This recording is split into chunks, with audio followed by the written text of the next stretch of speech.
მოგესალმებით, ჩემი სახელია მიხეილ მაზიაშვილი, ილიას სახელმწიფო უნივერსიტეტის თანამშრომელი. დღევანდელი ლექციის თემა ეძღვნება ადრეულ სამყაროს, რაც ვიცით და რაც შეიძლება სპეკულაციების დონეზე ვიცოდეთ, ასე ვთქვათ. დაკვირვებადი კოსმოლოგია, როგორც ვიცით, ეფუძნება ცხელი გაფართოებადი სამყაროს მოდელს. ამ მოდელის მიხედვით სამყარო ფართოვდება, იგულისხმება დროსივრცის გაფართოება, ეს ჯერ კიდევ ჰაბლმა დაკვირვებებით დაადგინა, სწორად ჰაბლის დაკვირვებები კარგ დახვედრაში აღმოჩნდა აინშტაინის თეორიის ფარგლებში იმ დროისთვის უკვე არსებულ კოსმოლოგიურ მოდელთან, რომელიც დესიტერის, ფრიდმანის, ლემეტრის ნაშრომებში იყო ჩამოყალიბებული. გარდა ამ შემადგენელისა, გულისხმობ დროსივრცის ფონური დროსივრცის გაფართოებას. ვიცით, რომ წარსულში სამყარო იყო ცხელი, აი ამ ცხელი სამყაროს სამხილებს რაც შეეხება, ეს არის პირველადი ბირთვების და შემდეგ ატომების სინთეზი და მათი გავრცელება, ასე ვთქვათ, სწორი შეფასება მოდელის მიერ ამ ნივთიერებების რაოდენობის და მეორე მნიშვნელოვანი სამხილი ეს არის რელიქტური ფონი, ამ ფონები ერთი მათგანი ელექტრომაგნიტური გამოსხივების სახით არის აღმოჩენილი, წარმოადგენს მნიშვნელოვანი ინფორმაციის წყაროს ადრეული კოსმოლოგიის შესახებ. გარდა ამ ფონისა ჩვენ კიდევ ნეიტრინული ფონის, კოსმოსური ნეიტრინული ფონის არსებობას და აგრეთვე გრავიტაციული ფონის არსებობას საუბარია ადრეული გრავიტაციული გამოსხივების განცალებაზე. გეორგ გამოვი იყო ერთ-ერთი პირველი, ვინც ცხელი გაფართოებადი სამყაროს მოდელი შეიმუშავა. ეს არის 1940-იანი წლების შუა პერიოდი. რალფ ალფერი იყო მისი სტუდენტი. 1958 წელს მათ შეძლეს შეფასებების გაკეთება მსუბუქი ბირთვების სინთეზის შესახებ და აგრეთვე რელიქტური ფონი, ეს მეცნიერი არის არიან პიონერები, ასე ვთქვათ, ამ მოდელის ერთ-ერთ სტატიაში ჰანს ბეტეც მონაწილეობდა, თუმცა როგორც ირკვევა ვიკიპედიიდან ჰანს ბეტეს არსებობა იყო, ასე ვთქვათ, გეორგ გამოვის სურვილი, რომ ავტორების იწყებოდა რა ალფერით, სტატის ავტორები არიან ალფერი, ბეტე და გამოვი, ყოფილიყო ალფა, ბეტა, გამა თანამდებობა ავტორების და ასე ვთქვათ. მოკლედ ძალიან მნიშვნელოვანი ნებისმიერი ფიზიკური თეორიისთვის არის, რა თქმა უნდა, დაკვირვებადი სიდიდეები, ასე რომ დღეს მდგომარეობით კოსმოლოგია ეს არის უკვე კარგად დაფუძნებული დაკვირვებებზე, კარგად დაფუძნებული სფერო ფუნდამენტური ფიზიკის და ამ ადამიანებს აქვთ ამაში საგრძნობი წვლილი შეტანილი. კეთილი, მოკლედ ადრეულ სამყაროში ბირთვების ფორმირება უკავშირდება სამყაროს გაციებას იმ ტემპერატურამდე, ეს არის ბირთვების ბმის ტემპერატურამდე, როდესაც პროტონებს და ნეიტრონებს შეუძლიათ ბმული მდგომარეობების შექმნა. მნიშვნელოვანი ახასიათებელი იმისა, როგორი თანაფარდობით გვექნება, ადრეულ ეტაპზე რეალურად მოხდა ორი ძირითადი ელემენტის, ეს არის ალბადის და ჰელიუმ 4 სინთეზი ჯერ ბირთვების რა თქმა უნდა, მაღალ ტემპერატურებზე და შემდეგ უკვე როდესაც ტემპერატურა, სამყაროს ტემპერატურა დაეცა ატომის ბმის ენერგიამდე, ატომების წარმოშობა, ცნობილი ერთწოდებული რეკომბინაციის სახელით გვიანდელი ატომების წარმოშობის ეპოქა.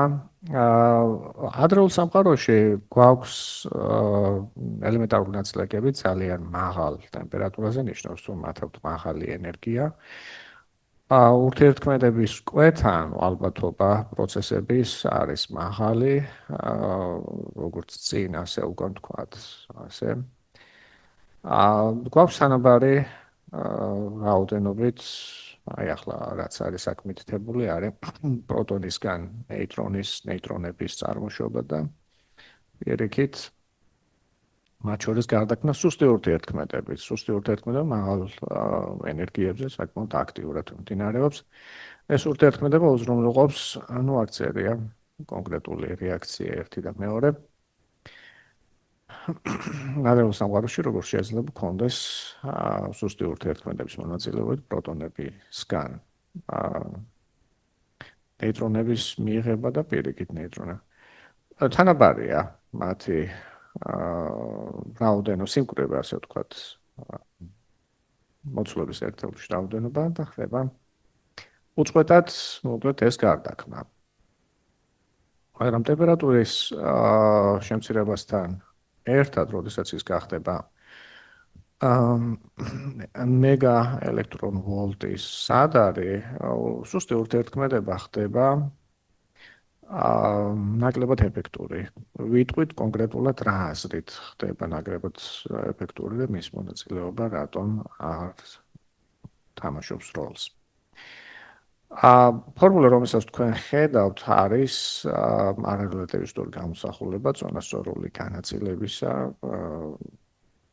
ნეიტრონებისთვის და პროტონებისთვის შეფარდებაა დაწერილი. ეს არის მაქსველ ბოლცმანის განაწილება. ამ ფორმულიდან ხედავთ, რომ მაღალ ტემპერატურებზე ახლა რასაც ვამბობ, ეს არ არის სინამდვილეში ზუსტი ფიზიკური შინაარსი იმისა, რაც თქვი აქამდე, ის რომ რეაქციები იყო ძალიან სწრაფი და ეს უზრუნველყოფდა თანაბარი რაოდენობით პროცესებს წინ და უკან, ხო? მაგრამ ეს ფორმულაც, როგორც თქვენ ხედავთ, გვეუბნება, რომ თუ გავითვალისწინებთ ნეიტრონის და პროტონის მასების სხვაობას, ნეიტრონი არის ოდნავ უფრო მძიმე პროტონთან შედარებით. მასთა სხვაობა შეადგენს, აქ არის მითითებული, დაახლოებით 1.3 მეგა ელექტრონ ვოლტს. მაღალ ტემპერატურაზე ეს ექსპონენციალური ფაქტორი არის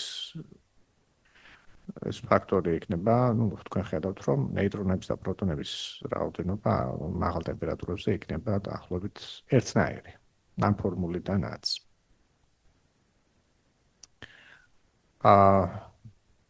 ეს არის ექსპონენტთა ხარისხად ძალიან მცირე სიდიდე.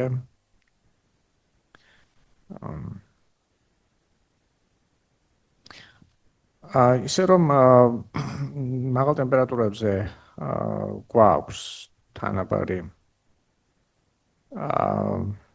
განაწილება, თანაბარი სიმკვრივე ნეიტრონების და პროტონების, მაგრამ რაღაც სპეციფიური ხდება და რა კერძოდ ვიტყვით ტემპერატურებზე, რომელიც არის მეგა ელექტრონ ვოლტის რიგის. მასთა სხვაობა საინტერესო შევნიშნოთ. პროტონს, ნეიტრონს და პროტონს შორის არის განპირობებული კვარკების მასთა სხვაობით, თუმცა მასები ჩვენ მქონდა ერთ-ერთი ლექციის ფარგლებში ამაზე საუბარი. ნეიტრონის და პროტონის მასები არ არის განპირობებული კვარკების მასებით, ძალიან მცირეა მათი წვლილი.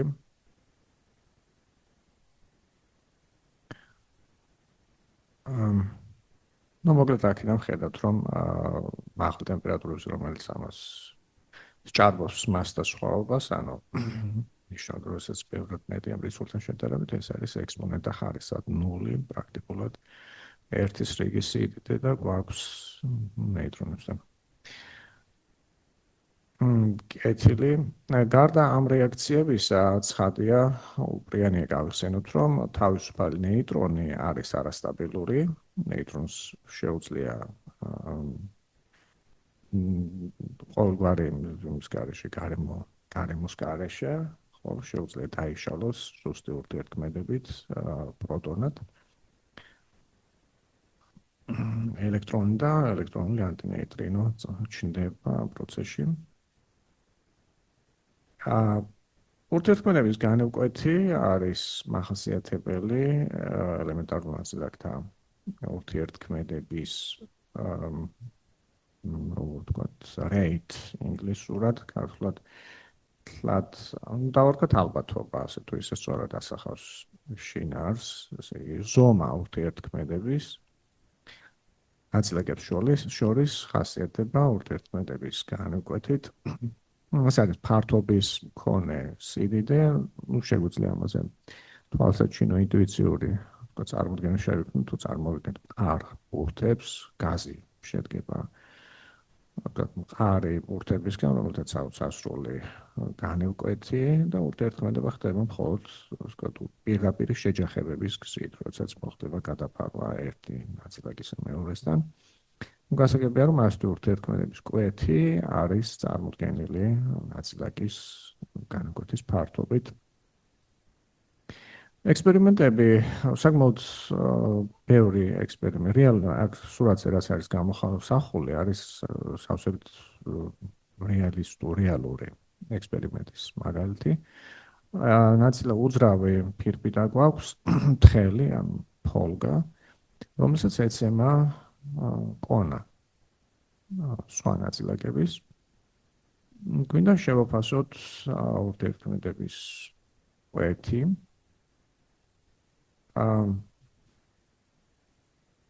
ზედ ნახატის მიხედვით A ტიპის ნაწილაკები არიან დაცემული ნაწილაკები, B ტიპის ნაწილაკები არიან ფოლგის შემადგენელნი. სიმარტივისთვის ცილინდრული ფორმის ნაკადი შეგვიძლია წარმოვიდგინოთ ამ ნაწილაკებისა, ვთქვათ Na ცალი ნაწილაკია ამ ნაკადში. და ნაკადის განუკვეთი ფართობი არის S10 აღნიშნული. ასეთი ნაკადი ეცემა ფოლგას, რომელიც შედგება B ტიპის ნაწილაკებისგან. ამ ფართზე SA ფართზე გვაქვს NB ცალი, ანუ B ტიპის NB ნაწილაკი. ბუნებრივია, რომ ურთიერთქმედების რაოდენობა იქნება პროპორციული ნაწილაკთა რიცხვისა NB ნაწილაკებისა და იქნება პროპორციული, უკუპროპორციული უკაცრავად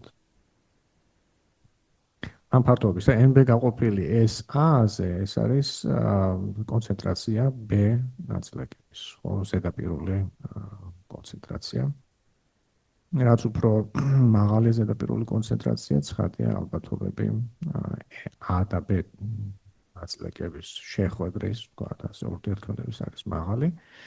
NA-ს რაოდენობაზე რომ არის დამოკიდებული, ესეც სავსე პროპორციულად არის ბუნებრივი, თუ გვაქვს რაღაც NA რაოდენობისთვის საშუალო რაოდენობა ურთიერთქმედების მოცემული, ცხადია რომ ორჯერ მეტი ნაწილაკებისთვის ველით რომ საშუალოდ ორჯერ მეტი რაოდენობის ურთიერთქმედება გვექნება.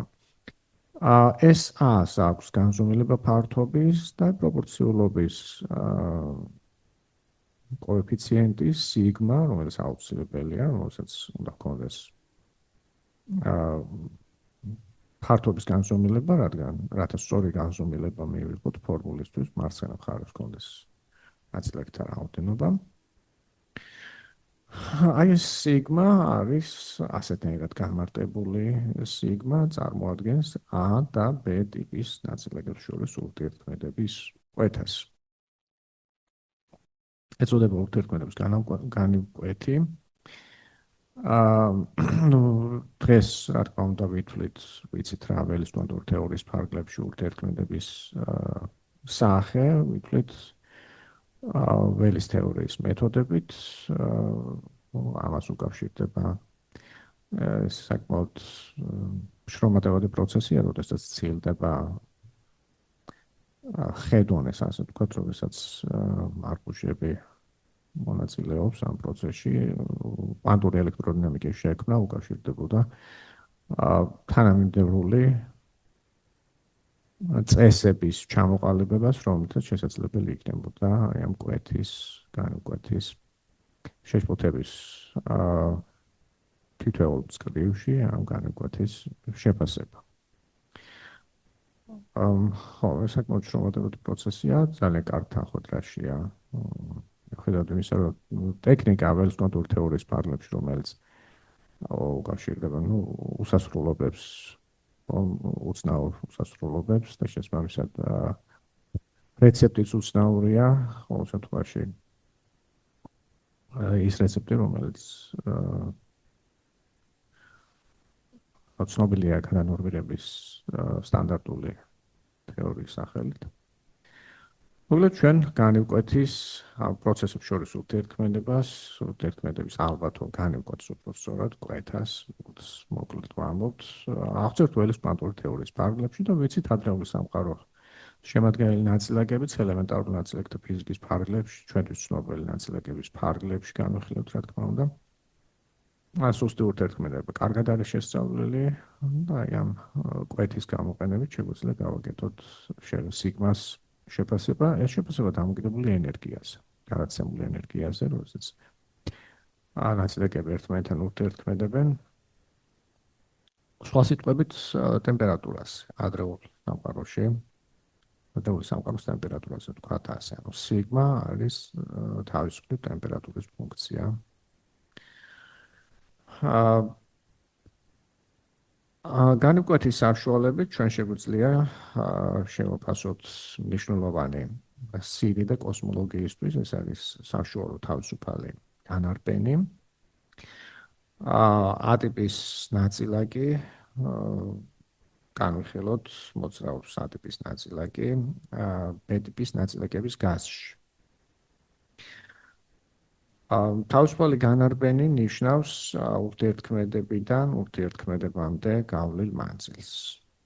რა თქმა უნდა, ეს მანძილი სხვადასხვა მომდევნო ასოთ ურთიერთქმედების მანძილი არ ემთხვევა ზუსტად წინა საუბარია საშუალო თავისუფალ განარბენზე. ის უკუპროპორციული იქნება აუცილებლად სიგმასი, სიგმა ახასიათებს ურთიერთქმედებას, ურთიერთქმედების ახასიათებელი თუ დიდია, ცხადია, მალე მოხდება ეს ურთიერთქმედებები, ვერ შეძლებს დიდი მანძილის გავლას, თუ ურთიერთქმედება ძალიან ჩახშობილია, ცხადია, რომ L იქნება დიდი, ანუ ბუნებრივია, რომ დავუშვათ L უკუპროპორციულია სიგმასი, აგრეთვე კონცენტრაციის B-ტიპის ნაწილაკების, რაც უფრო ყრივია B გაზი, ცხადია, რაც უფრო მოცულობის ერთეულში მეტი ნაწილაკი ხდება A-ს, ალბათობა ცხადია ურთიერთქმედების მეტია. L-ი სიგმას ნამრავლი N-ზე, ამ შებრუნებული სიდიდე, სიგმას ნამრავლი N-ზე არის სიგრძის შებრუნებული სიდიდე, ანუ ეს გამოსახულება ასახავს განზომილებითი და ასეთი მარტივი მსჯელობით შეგვიძლია ამ ფორმულის მიღება, თუ იცით სიგმა, როგორც ვიცით სიგმა ეს არის ტემპერატურის ფუნქცია კოსმოლოგიურ კონტექსტში და N-იც კონცენტრაციაც ფართოვდება რა სამყარო მისი ტემპერატურა ეცემა მასშტაბური ფაქტორის როგორც ახარისხად -1 გაფართოებისას გვაქვს ცხადია N-ის შემცირება, ანუ ორივე სიდიდე არის ტემპერატურაზე დამოკიდებული. თუ შევძლებთ და შევაფასებთ თავისუფალ განარბენს, შეგვიძლია კიდევ ერთი მნიშვნელოვანი სიდიდის შემოტანა A-ტიპის ნაწილაკის სიჩქარე თუ ვიცით, საშუალო სიჩქარე. ესეც რა თქმა უნდა ტემპერატურას უკავშირდება. შეგვიძლია L-ის საშუალებით შევაფასოთ ერთი ურთიერთქმედებისთვის საჭირო საშუალო დრო. უბრალოდ გავყავით L V-ზე ამ სიდიდის მისაღებად.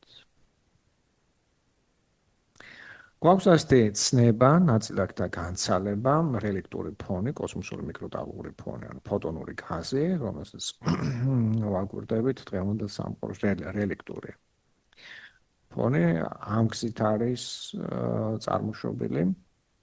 განცალება აღნიშნავს შემდეგს, რომ თავისუფალი, საშუალო თავისუფალი განარბენი სიგრძე გაუტოლდება კოსმოლოგიური ჰორიზონტის ზომას. შეგვიძლია ვთქვათ, რომ ჰორიზონტს ისე გადის ნაწილაკი, რომ აღარ ურთიერთქმედებს, ურთიერთქმედების გარეშე ცხოვრობს ჰორიზონტის შიგნით. ეს რა თქმა უნდა არის გასაშუალებული სურათი, ეს არნიშნავს, რომ აბსოლუტური გაგებით არ ურთიერთქმედებს, სხვა შემთხვევაში უბრალოდ არ იქნებოდა ეს კომპონენტი დაკვირვებადი, ხო? ის რა თქმა უნდა ურთიერთქმედებს. მეტიც საუბარია კოსმოსურ მიკროტალღურ ფონზე მაღალ სიხშირული ნაწილი ამ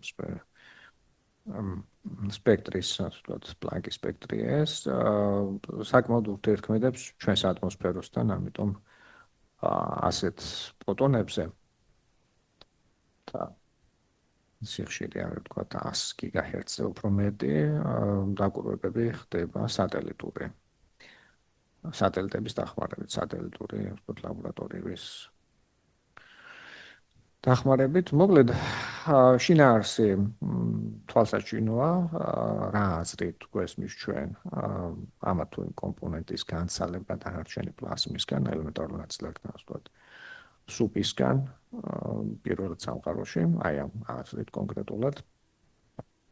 რაოდენობრივად აღწერია, რაც ჩვენ სიტყვიერად ვთქვით, რომ თავისუფალი განარბენი ჩვენ თუ ვიცით სიგმა, ვიცით n-ი, ჰორიზონტი შეგვიძლია შევაფასოთ, როდის მოხდება ეს ტოლობა.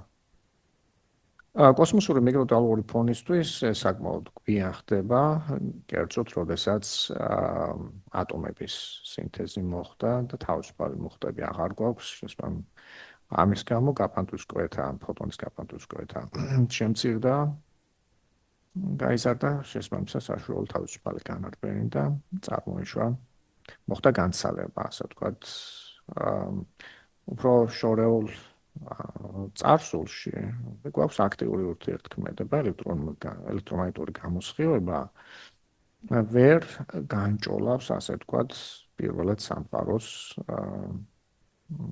ამ ურთიერთქმედების გამო. ხო, თუ სიტყვა რეკომბინაცია ცოტა არა სწორად ასახავს შინაარსობრივად, თითქოს რეკომბინაცია ნიშნავს ხელახალ კომბინაციას, რეკომბინაცია ნიშნავს ამ დროს ატომების ფორმირებას. ეს არ არის, ასე ვთქვათ, ხელახალი ამის კომბინაცია. კეთილი, ეს არის რაც შეეხება განცალებას ნაწილაკების. მეორე მახასიათებელი ურთიერთქმედების, ასე ვთქვათ, რომელსაც მსგავსი შინაარსი აქვს, მდგომარეობს შემდეგში, რომ სამყაროს გააჩნია გარკვეული ასაკი.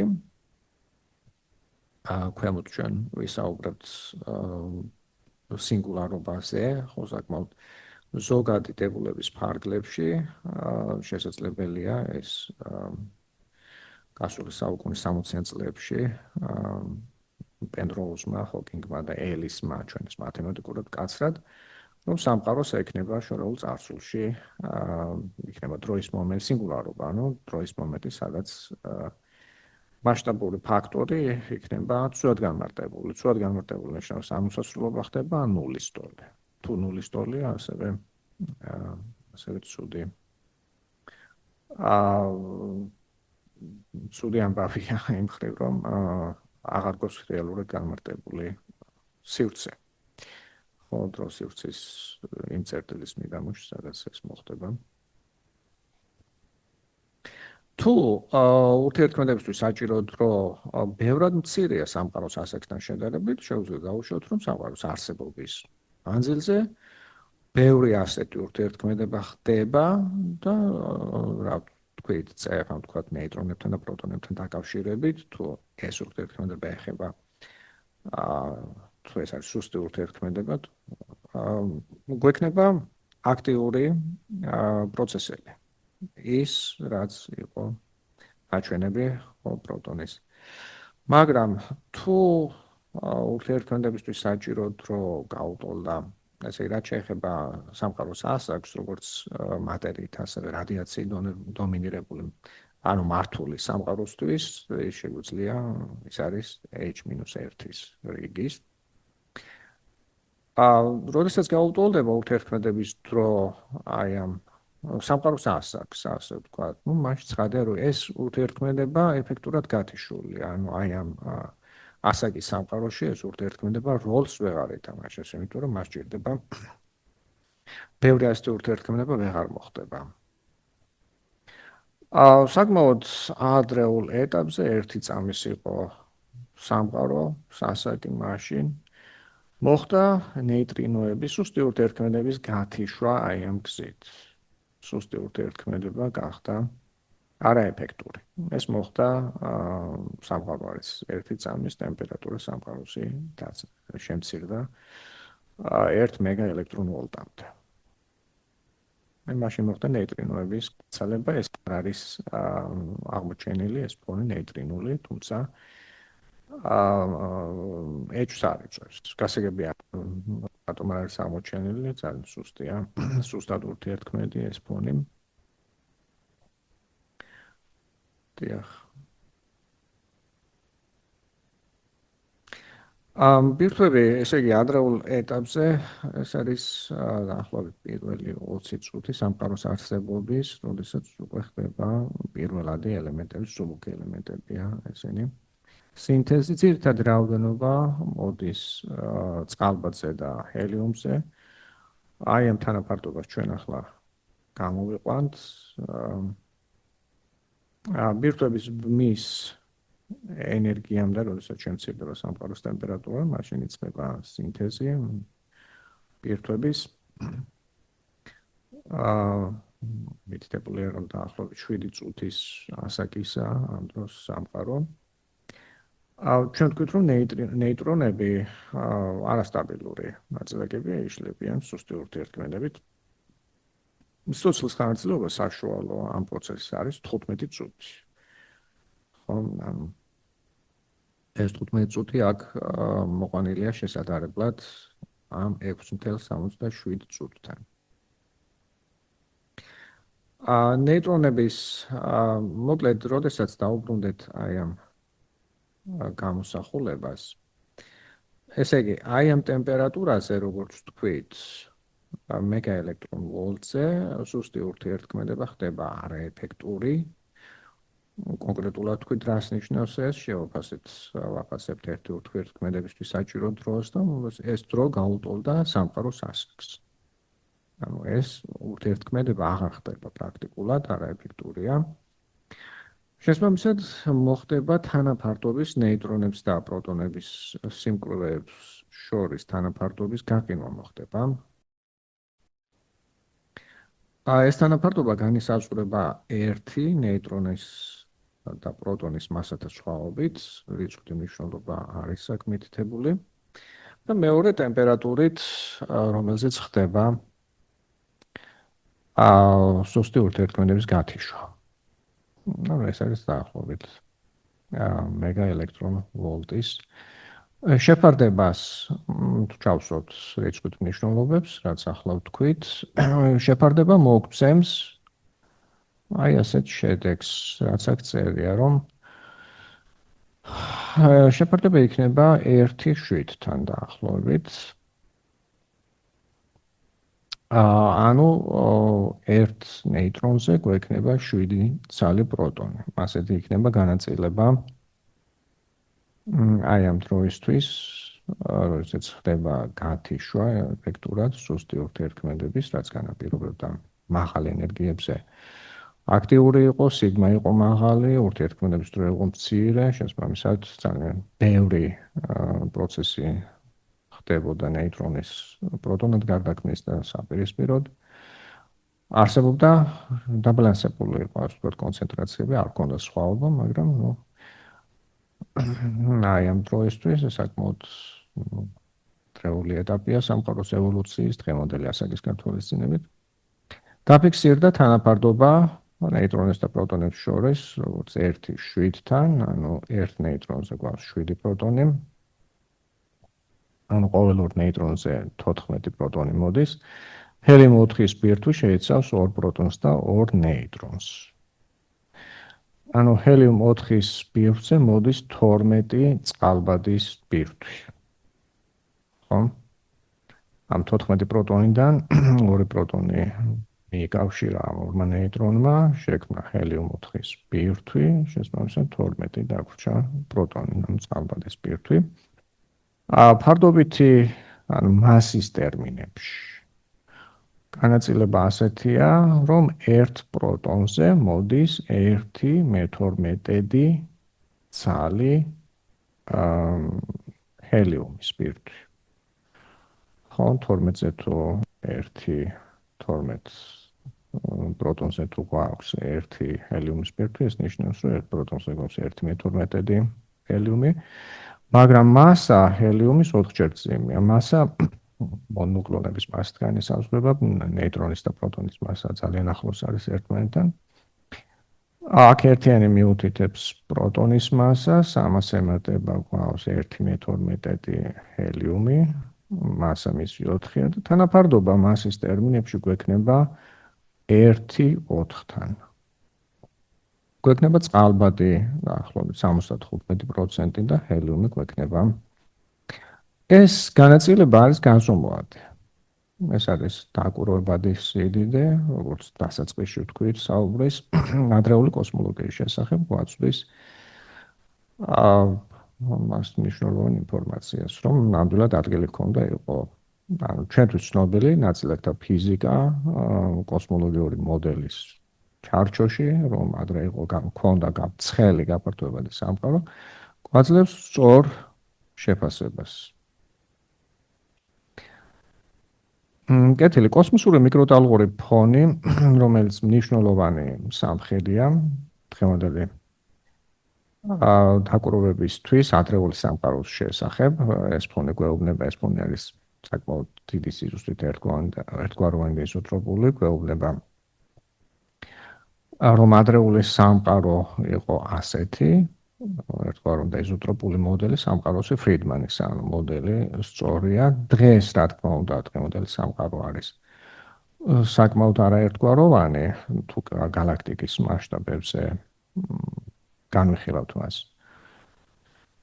უფრო დიდ მასშტაბებზე წარმოადგენს საკმაოდ რთულია, რამხელა სიზუსტე, თუმცა დღეს ეს სიზუსტეები მიღწეული, ანუ კოსმოლოგიური დაკვირვებების სიზუსტეები არის ფანტასტიკური დღეს. ამის შესახებ ლადო სამუშე საუბრობდა ერთ-ერთი წინა ლექციის პარალელში.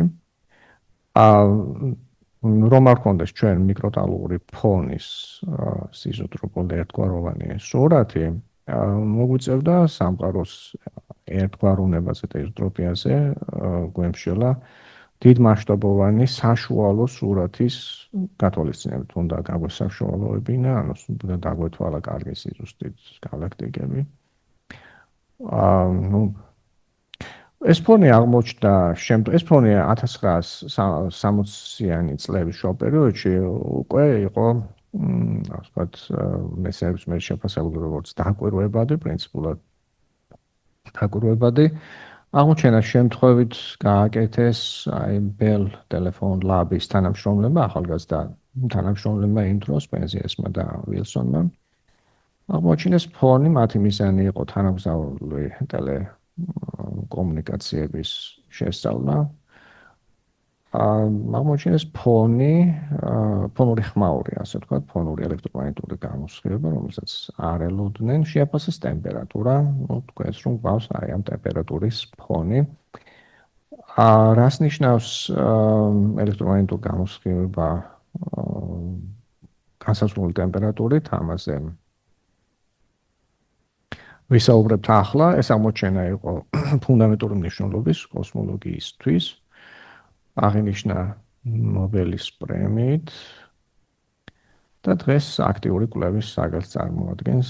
ეს კოსმოსური მიკროტალღური ფონის გაზომვები, საკმაოდ ძვირადღირებული ექსპერიმენტები, დაკვირვებები ტარდება როგორც დედამიწაზე, ასევე სატელიტების დახმარებით. ну, აი ამ სურათზე ხედავთ, ეს არის ანტენა, რომელსაც დაიჭირა მიკროტალღური ფონი. სითბური გამოსხივების შესახებ ჩვენ წარმოდგენები უფრო ძველია, უკავშირდება 1800-იანი წლების ბოლო პერიოდს. შინაარსობრივად ამოცანა გამოიყურება ასეთნაირად, რომ გვაქვს ცხელი სხეული, შავ სხეულს ვუწოდებთ იმის გამო, რომ მას შეუძლია ყველა სიხშირნუ ელექტრომაგნიტურ ტალღებს ჩვენ ვიცნობთ ფერებით, ხო მართალია. ჩვენ თვალი რასაც ხედავს, ეს არის ფერი, ჩვენ თვალს არ აქვს ყველა ფერის, ჩვენ თვალის რეცეპტორები ძალიან ცოტაა. ფერების რაოდენობასთან შედარებით, ხო, სხვადასხვა ფერის კომბინაცია იძლევა, ასე ვთქვათ. ფერის ახმას, მაგრამ, ვიცით თანამდებობით, რომ არსებობს მონოქრომატული სხვადასხვა სიხშირის ელექტრომაგნიტური, სხვადასხვა ფერის ელექტრომაგნიტური ტალღები. ამ შავ სხეულებს, რომელსაც ჩვენ ვაკვირდებით ირგვლივ, არ არიან აღჭურვილი ამ უნარით. მათ გააჩნიათ რაღაც ფერის სხეულებს, რაც ნიშნავს, რომ შესაბამის სიხშირის ტალღებს ისინი არ შთანთქავენ, ირეკლავენ და ჩვენ ვხედავთ სწორედ იმ ფრად, რა ფერსაც არყებულობს, ასე ვთქვათ, ირეკლავს სხეული.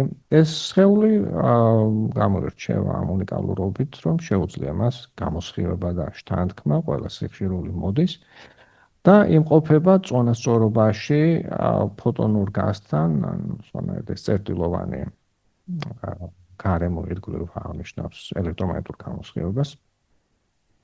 წონასწორობა ნიშნავს, რომ ენერგია, რომელსაც შთანთქავს ეს სხეული, უდრის დროის კოტე ერთეულში შთანთქმული და გამოსხივებული ენერგია ერთნაირია. ისმის საკითხი, როგორი იქნება ელექტრომაგნიტური გამოსხივება, რომელსაც შეუძლია იყოს ასეთი ტიპის წონასწორობაში, რაც განსაზღვრული ტემპერატურის შავ სხეულთან. სხვა სიტყვებით, უფრო კონკრეტული გავხადოთ ფორმულირება ამოცანის, ვიცით რა, რომ ელექტრომაგნიტური ველი არის ფოტონური შემადგენლობის, ეს ნათქვამი ცოტა ფაქიზია, ასე ვთქვათ, გარკვეული მათემატიკური შინაარსი გააჩნია, არ უნდა განვიხილოთ, რომ ეს არის სივრცულად ისეთივე დისკრეტული ტიპის სტრუქტურა, როგორც ვთქვათ, მოლეკულური სისტემები, რომელსაც ჩვენ ვიცნობთ, ხო, არის სხეულები და ასე შემდეგ. არა, კვანტური მექანიკის ფარგლებში იგულისხმება, რომ გვაქვს მდგომარეობები, რომლებიც ფოტონის, ანუ ერთფოტონური მდგომარეობის ტერმინებში აღწერს ელექტრომაგნიტურ ველს, კოჰერენტული მდგომარეობების სახელით არის ცნობილი. მოკლედ ეს ფოტონური გაზი თუ დავუშვებთ ჩვენ ასეთ წარმოდგენას ელექტრომაგნიტურ ველზე, იქნება სხვადასხვა სიმკვრივით, სხვადასხვა სიხშირისთვის წარმოდგენა, ანუ გვექნება მოცემული სიხშირის ფოტონებისთვის, რაღაც სიმკვრივე სხვა სიხშირისთვის, იმისთვის განსაზღვრული იქნება ეს გარკვეული წესით, იმისთვის რომ გქონდეს ეს წონასწორობა. პლანკმა რაც გამოიყვანა თავის დროზე, იყო სწორედ ასეთი განაწილება. ბოლცმანმა აგვიხსნა მე-19 საუკუნეში როგორ მივიღოთ თერმოდინამიური, ანუ თერმოდინამიკა როგორ გამოვიყვანოთ, მოკლედ რომ ვთქვათ, სტატისტიკური ფიზიკიდან, ანუ თერმოდინამიური აღწერა მოლეკულურ ატომურ მოლეკულურ წარმოდგენას დაყრდნობით, გვაქვს მრავალნაწილაკოვანი სისტემა. ეს ფორმულა, რაც ფორმულები ბოლცმანის განაწილებას უდევს საბუძვლად, გვეუბნება შემდეგს. პირველი ფორმულა აქ წერია მოკლედ მეტნაკლებად კვანტურ მექანიკაზე, ასე ვთქვათ, დისკრეტული ენერგიებისთვის. თუ სისტემას შეუძლია იმყოფებოდეს EJ ენერგეტიკულ მდგომარეობებში, ეს ერთ ასაშუალო დისკრეტული იგულისხმება დონეები თუ შეუძლია იმყოფებოდეს, მაშინ ალბათობა იმისა, რომ მოცემულ ტემპერატურაზე ის იქნება რომელიღაც J თქვათ, J მდგომარეობაში ენერგია ექნება მოცემული, ამისი ალბათობა განისაზღვრება აი ამ W ფაქტორით. მოცემულ ტემპერატურაზე Z არის სტატისტიკური ჯამი, სრული ჯამი ამ ალბათობას თუ ავჯამავთ, იქნება Z გაყოფილი Z-ზე, ანუ სრული ალბათობა იქნება 1, ანუ ალბათობა იმის, რომ რომელიღაც J მდგომარეობაშია მოცემულ ტემპერატურაზე სისტემა, იქნება 1 სტოლი, ბუნებრივია. თუ ვიცით სტატისტიკური ჯამი, პრაქტიკულად ყველაფერი ვიცით, წონასწორული თერმოდინამიკი, ანუ სისტემა, რომელიც იმყოფება თერმოდინამიკურ წონასწორობაში, მის შესახებ ვიცით ყველაფერი, შეგვიძლია კერძოდ რა ყველაფერი, შევაფასოთ მისი წნევა, შევაფასოთ მისი ენერგიის სიმკვრივე.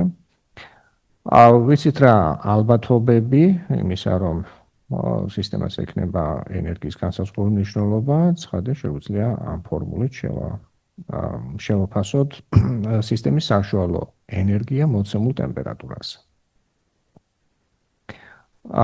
ეს იქნება ტემპერატურის დამოკიდებული სიდიდე. ბოლცმანის ღვაწლი ძალიან დიდია ფიზიკაში.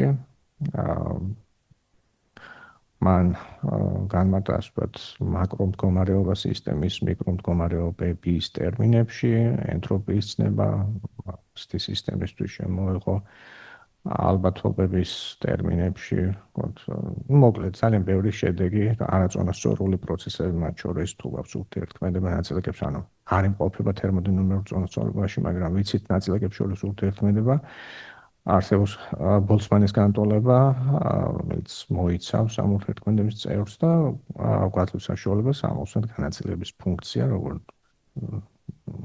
დროის ფუნქცია. ავსტრიელი მეცნიერი იყო ბოლცმანი, სამწუხაროდ ტრაგიკულად დაამთავრა სიცოცხლე თვითმკვლელობით, ისეც და გამა. ექსპონენციალური ფუნქცია, მოკლედ აქ ექსპონენტა წერია, რადგან მცირე გადახვევა გავაკეთოთ. ექსპონენტა ეხარისად x-ი, მოკლედ უკავშირდება ასეთ ირაციონალურ რიცხვს, რომლის რიცხვის მნიშვნელობა არის მიახლოებით 2.7. ეს არის ექსპონენტა არის აი ამ ტიპის დიფერენციალური განტოლების ამონახსნი, ეს განტოლება აღწერს რადიოაქტიური დაშლას დროის მიხედვით, ანუ გვაქვს არასტაბილური დიდი რაოდენობის არასტაბილური ბირთვები და ვაკვირდებით დროში როგორ ხდება დაშლა ბირთვების. კანონი მარტივია, დელტა n, ანუ დაშლილი ნაწილაკები, დელტა n არის ბუნებრივია დავუშვათ დროის შუალედის პროპორციული, რომლისგან დელტა t შუალედი, ანუ რომლის განმავლობაში ვაკვირდებით და ნაწილაკთა რიცხვის დროის t მომენტისთვის t-დან დელტა t. რაც უფრო დიდია n, ბუნებრივია გვექნება, ანუ ორჯერ თუ გავსრდით სისტემას, გვექნება ორჯერ მეტი დაშლილი ბირთვი, განტოლებას მივიღებთ ასეც აქედან და მის ამონახსნს აქვს ექსპონენციალური სახე. დროში ხდება ნაწილაკთა რიცხვის ექსპონენციალურად ჩახშობა.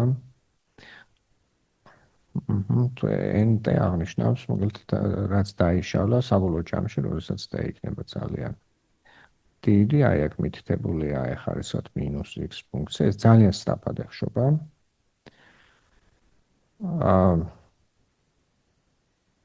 ნებისმიერი ხარისხი x-ის რომ გავამრავლოთ, x ნებისმიერ ხარისხში რომ გავამრავლოთ ეხარისად -x-ზე, ეს ამრავლი იქნება აუცილებლად ჩახშობა და დიდი x-ების, ანუ საკმაოდ სწრაფად ეხშობა. ხო, ეს ფორმულა გვეუბნება დროის T მომენტისთვის რამდენი ცალი გვექნება დაუშლელი. ბირთვი დროით T როდესაც 0-ის ტოლია, n0 აღნიშნავს საწყის რაოდენობას, n-ის მარცხნივ წერია მნიშვნელობა დაემთხვევა n0-ს. და გვაქვს ასეთი ცნება, დრო საშუალო მახასიათებელი ამ პროცესის, ეს არის გამა არის დროის შებრუნებული სიდიდე. აი ეს მასშტაბი, ანუ ერთ შეფარდებული გამაზე, როდესაც ექსპონენციალურად, ანუ აი ამ ფაქტორით, დაახლოებით 2.7 ჯერ ჩაეხშობა საწყისი რაოდენობა, n0 გამრავლდება ეხარისად. აი ამ დროს ეძახით სიცოცხლის ხანგრძლივობას ხო საშუალოდ. ეს რაც შეეხება ექსპონენციალურ ფუნქციას, ეს ფუნქციები მონაწილეობენ ბოლცმანის ალბათობებში. 1900 წელს პლანკმა გამოაქვეყნა შედეგი, სადაც დაკვანტვის შესახებ პირველადი იდეები იყო წარმოდგენილი, მას დასჭირდა აი ამ შავი სხეულის ამოცანისთვის. როგორც გითხარით, ამოცანა მდგომარეობდა ელექტრომაგნიტურ გამოსხივების შავ სხეულთან წონასწორობაში მყოფი გამოსხივების სპექტრის მოძებნაში. დღევანდელი გადასახედიდან რაც გააკეთა პლანკმა იყო რომ დაუშვა ელექტრომაგნიტური ველი არის წარმოდგენილი სიხშირულ მოდებად, ეს ჩვენ ვიცით. გვინახავს რა ბუნებრივი სინათლის დაყოფა ფერებად გახლეჩა. წარმოდგენილია რა ასეთი სიხშირული სხვადასხვა ფერის მოდების, როგორც ამობენ, ჯამის სახით, თითოეულ ფერისთვის ელექტრომაგნიტური ველის ენერგიები ღებულობს დისკრეტულ მნიშვნელობებს. და შეგვიცით რა, აი ამ დაშვებას თუ გავაკეთებთ, შეგვიძლია გამოვიყენოთ ბოლცმანის ფორმულა, ბოლო. ეს ამ ფორმულა შევაფასოთ საშუალო ენერგია ასეთი სისტემისთვის, ან მოცემული ომეგა სიხშირის ელექტრომაგნიტური ველისთვის მოცემულ ტემპერატურაზე გვექნება ასეთი განაწილება სიხშირული, ამას ექნება თავისი პიკი სადღაც, არ მიხატია. სრული ენერგიის სიმკვრივე, ანუ ეს საშუალო ენერგია მოცემული სიხშირისთვის არის ომეგას პლუს d ომეგა სიხშირულ შუალედში, რამდენი ასეთი მოდაც ფერიც, ასე ვთქვათ, ანუ სიხშირული დგენელიც გვექნება ელექტრომაგნიტური ველის, უნდა გამოვრავოთ იმ ფაქტორზე, ინტეგრალი ჩამს აღნიშნავს და ავჯამოთ, აქ წერია ეს. ეს გამოსახულება წარმოადგენს ენერგიის სიმკვრივეს. მიკროტალღური ფონი აღიწერება ასეთი პლანკის სპექტრით. ეს დაკვირვებულია, დაკვირვე ბებით არის დადგენილი, მართლაც ასეთია. საინტერესო თავისებურება ამ სპექტრის მდგომარეობს იმაში, რომ გაფართოებისას, კოსმოსური გაფართოებისას მისი ფორმა არ იცვლება, ანუ ომეგას შეფარდება t-სთან, მუდმივი სიდიდე რჩება, იმიტომ რომ ორივე მათგანი ეცემა როგორც ერთი გაყოფილი a-ზე.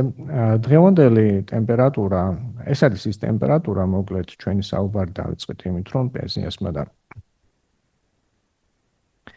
აი, აქ ვთქვით ვილსონმა ფონს, რომელიც აღმოაჩინეს, მიაწერეს ტემპერატურა, მათ ქვეს, რომ ჩვენ ვაკურდებით აი ამ ტემპერატურის ხმაურს, რა კონკრეტული შინაარსი აქვს გამოსხივებისთვის ტემპერატურის მიცერას, ამას ეხება ჩვენი საუბარი. ეს ტემპერატურა, ანუ ეს განაწილების სპექტრია. მოცემულ ტემპერატურაზე გვაქვს პლანკის განაწილების სპექტრი. დღევანდელი მნიშვნელობა ამ ტემპერატურას არის ძალიან დაბალი, კელვინებში ეს არის 2.73 დაახლოებით 1 გრადუსი ცელსიუსის შკალაზე არის 200 დაახლოებით 273 კელვინი. ანუ ეს ძალიან ცივი გაზია ფოტონური დღეს. როდესაც ბოლო გაბნევას განიცდი და როდესაც განცალდა, ასე ვთქვათ, მის ტემპერატურა იყო დაახლოებით 3000 კელვინი, ნუ ნიშნავს, რომ ამ 2.60-ს თუ დავამორგოლებთ 3-მდე, სამყარო იყო დაახლოებით 1000 ჯერ უფრო პატარა ზომის. ანუ სამყარო იყო უფრო პატარა ზომის, ამაზე მოგვიანებით ვიტყვით, კონკრეტულ შემდეგში ნარს ატარებს, რომ დღეს გვაქვს ამ სამყაროს ზომას ვეძახით მიზეზობრივად ბმულ არეს, რომლის დაკვირვება ჩვენ შეგვიძლია პრინციპულად, ანუ ჰაბლის ჰორიზონტით დღეს ჰაბლის ჰორიზონტით შემოსაზღვრულ არეს ვეძახით, ეს არეა რომელიც წარსულში იყო ძალიან შეკუმშული და ამ არეში მატერია იყო ცხელი წარსულში და კონკრეტულად ელექტრომაგნიტური ფონური გამოსხივება იყო აი იმ დროს ასეთი. დაკვირვება ამ ფონის ძალიან რთულია, იმიტომ რომ არის ცივი. ეს ერთი, ამიტომ გჭირდება თხევადი ჰელიუმი, მოკლედ ასეთი გაზომვები საკმაოდ დაბალ ტემპერატურაზე უნდა შევძლოთ. მეორე მაღალ სიხშირული, ამას აქვს პიკი სადღაც თუ არ მეშლება 150 გიგაჰერცზე და ატმოსფერო წარმოადგენს უკვე მაღალი, ვთქვათ, ნაწილისთვის აი ამ სპექტრის, რომელიც არის მაღალ სიხშირული ან მაღალ ენერგეტიკული, ხო? წარმოადგენს პრობლემას. შარკბადი კერძოდ და ორთქლი წყლის, რომელიც აირში, ამიტომ სატელიტების საშუალებით ხდება დაკვირვებები. მოდ ძვირადღირებული და შრომატევადი პროცესია, თუმცა უნიკალური წყარო ინფორმაციის ადრეული სამყაროს შესახებ. კეთილი, აინშტაინის ახმოკლეთ მოდელი, რომელსაც ჩვენ საუბრობთ, ეფუძნება თავის დროისთვის ძალიან უცნაურ და არც დღეს არ არის ეს იდეა ტრივიალური, გაფართოებადი სამყაროს ქვეშ გვესმის სივრცის კონკრეტულად, როდესაც მოდელზე საუბრობს ფონური სივრცის გაფართოებას. ეს იდეა აინშტაინს არ მოსწონდა. აინშტაინმა მსგავსი კოსმოლოგიური მოდელი განეხილა, თუმცა იმდენად აინშტაინის იმ დროისთვის უკვე ბევრი რევოლუციური ნაშრომი აქვს. ეს საუბარი 1914-15 წლები, 16-17 ნუ ეს პერიოდი. ანუ საკმაოდ გახსნილი იყო ასეთი იდეებისთვის, უფრო ზოგადი ფართობების თეორიის ავტორი იყო, მაგრამ უჩვეულოდ ეჩვენებოდა ასეთ სამყარო, ამიტომ მოისურვა დასტაბილურება კოსმოლოგიური მუდმივას შემოტანით, მაგრამ სადღაც 17 წელს დაახლოებით დესიტებმა აჩვენა, რომ კოსმოლოგიური მუდმივა ვერ უზრუნველყოფდა სტაბილიზაციას. მოკლედ ზოგადი ერთგვაროვანი იზოტროპული სამყაროს თვის მოძრაობის განტოლება დაწერა ფრიდმანმა, აჩვენა, რომ ასეთი სამყარო იქნება 1922 წელს ხდება, ასეთი სამყარო იქნება გაფართოებადი ან შეკუმშვადი. გეომეტრიულად სივრცული ნაწილი ასეთ სამყაროს შეიძლება იყოს სიბრტყე, შეიძლება იყოს ჰიპერბოლოიდი ან სფერო, გულისხმობ კონკრეტულად 4 სივრცეში ჩადგმული სფეროს ან ჰიპერბოლოიდის სახით შეგვიძლია წარმოვადგინოთ ეს სივრცული ნაწილი, ასე ვთქვათ, სივრცული გეომეტრია.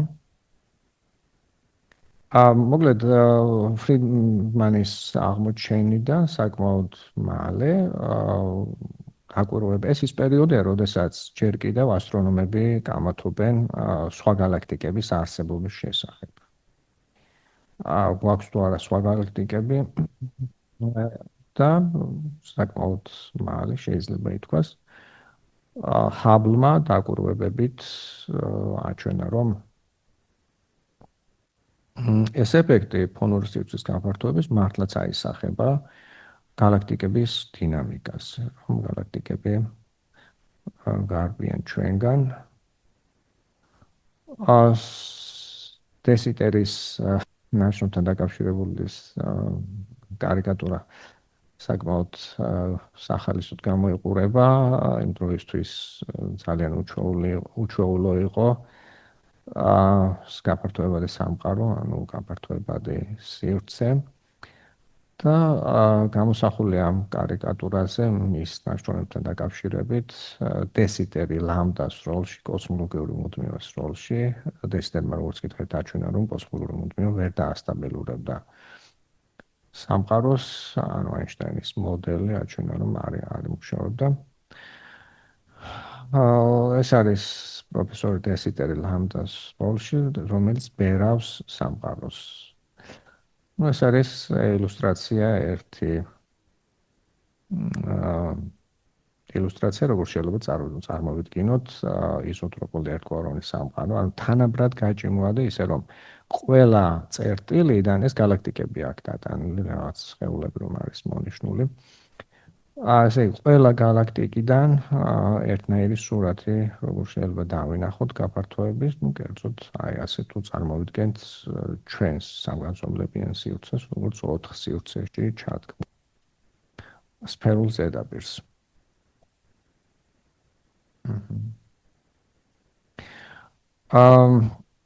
მოკლედ დაახლოებით იმავე პერიოდში, როდესაც ეს მოღვაწეობა შედის აქტიურ ფაზაში, კოსმოლოგიური მოდელების განხილვა. ჟორჟ ლემეტრმა, ბელგიელმა მეცნიერმა, რომელიც სასულიერო პირი იყო, მას ჰქონდა რა თქმა უნდა განათლება, კარგი საბაისო ცოდნა ფიზიკის. აღმოაჩინა ფრიდმანის შედეგები გაიმეორა, ასე ვთქვათ, და კერძოდ გამოიყვანა ჰაბლის კანონი, კერძოდ თუ გვაქვს გაფართოებადი სამყარო, აი ამ კანონის მიხედვით ორი წერტილი ჩვენი სივრცის, რომელიც დაშორებულია d მანძილით, უნდა v სიჩქარით შორდებოდეს ერთმანეთს ფაქტორი, რომელიც განსაზღვრავს ამ სიჩქარეს. ცნობილი ჰაბლის პარამეტრის სახელით, მასშტაბური ფაქტორის ტერმინებში, ის არის a წერტილიანი წარმოებულს აღნიშნავს დროით, ანუ a-ს ცვლილება სიჩქარე, ცვლილების სიჩქარე დროში გაყოფილია a-ზე. სწორედ აი ეს კანონი გააფიქსირა ჰაბლმა. თავის დაკვირვებებით აჩვენა, რომ მართლაც შორეული galaktikები გარბიან ჩვენგან სიჩქარით, რომელიც პროპორციულია მანძილის, ანუ ეს საკმაოდ რთული შესაძლებლია, უნდა ვიცოდეთ მანძილი შორეულ galaktikებამდე, ეს ერთი რთული ამოცანა ის გასაკეთებელი და მეორე უნდა შევაფასოთ სიჩქარე, სიჩქარეები, როგორც ვთქვით, ელექტრომაგნიტური გამოსხივების სპექტრის წანაცვლებით შესაძლებელია შევაფასოთ, ხო სინათლეს აქვს უცნაური თვისება, რომ მისი გავრცელების სიჩქარე დამოუკიდებელია იმისგან, რომელი ინერციული სისტემიდან ვაკვირდებით მას, ეს ძალიან უცნაურად ჩვენი ინტუიციის, ვთქვათ, ყოველდღიური ინტუიციის ფარგლებს ძალიან უცნაურად ჩანს. სიჩქარე არ იცვლება, მაგრამ იცვლება სიხშირე. სინათლის სიხშირე თუ ჩვენ გადავდივართ ერთი ინერციული სისტემიდან მეორეში, ხედავთ, რომ სინათლის რომელსაც ვაკვირდებით, სხვა სიხშირით დავაფიქსირებთ, ანუ სინათლის გამოსხივების წყაროს მოძრაობა აისახება სიხშირეზე, სიხშირის წანაცვლება ხდება წყაროს მოძრაობისას, ვიცით რა, უნდა ვიცოდეთ სანიმუშო სპექტრი ვარსკვლავის გამოსხივების და ვაკვირდებით რა მოძრა ვარსკვლავს, ხედავთ რა წანაცვლებულ სპექტრს, იმის მიხედვით რამდენად წანაცვლებულია, შეგვიძლია ვიმშილოთ სიჩქარეზე, რომელთაც მოძრაობს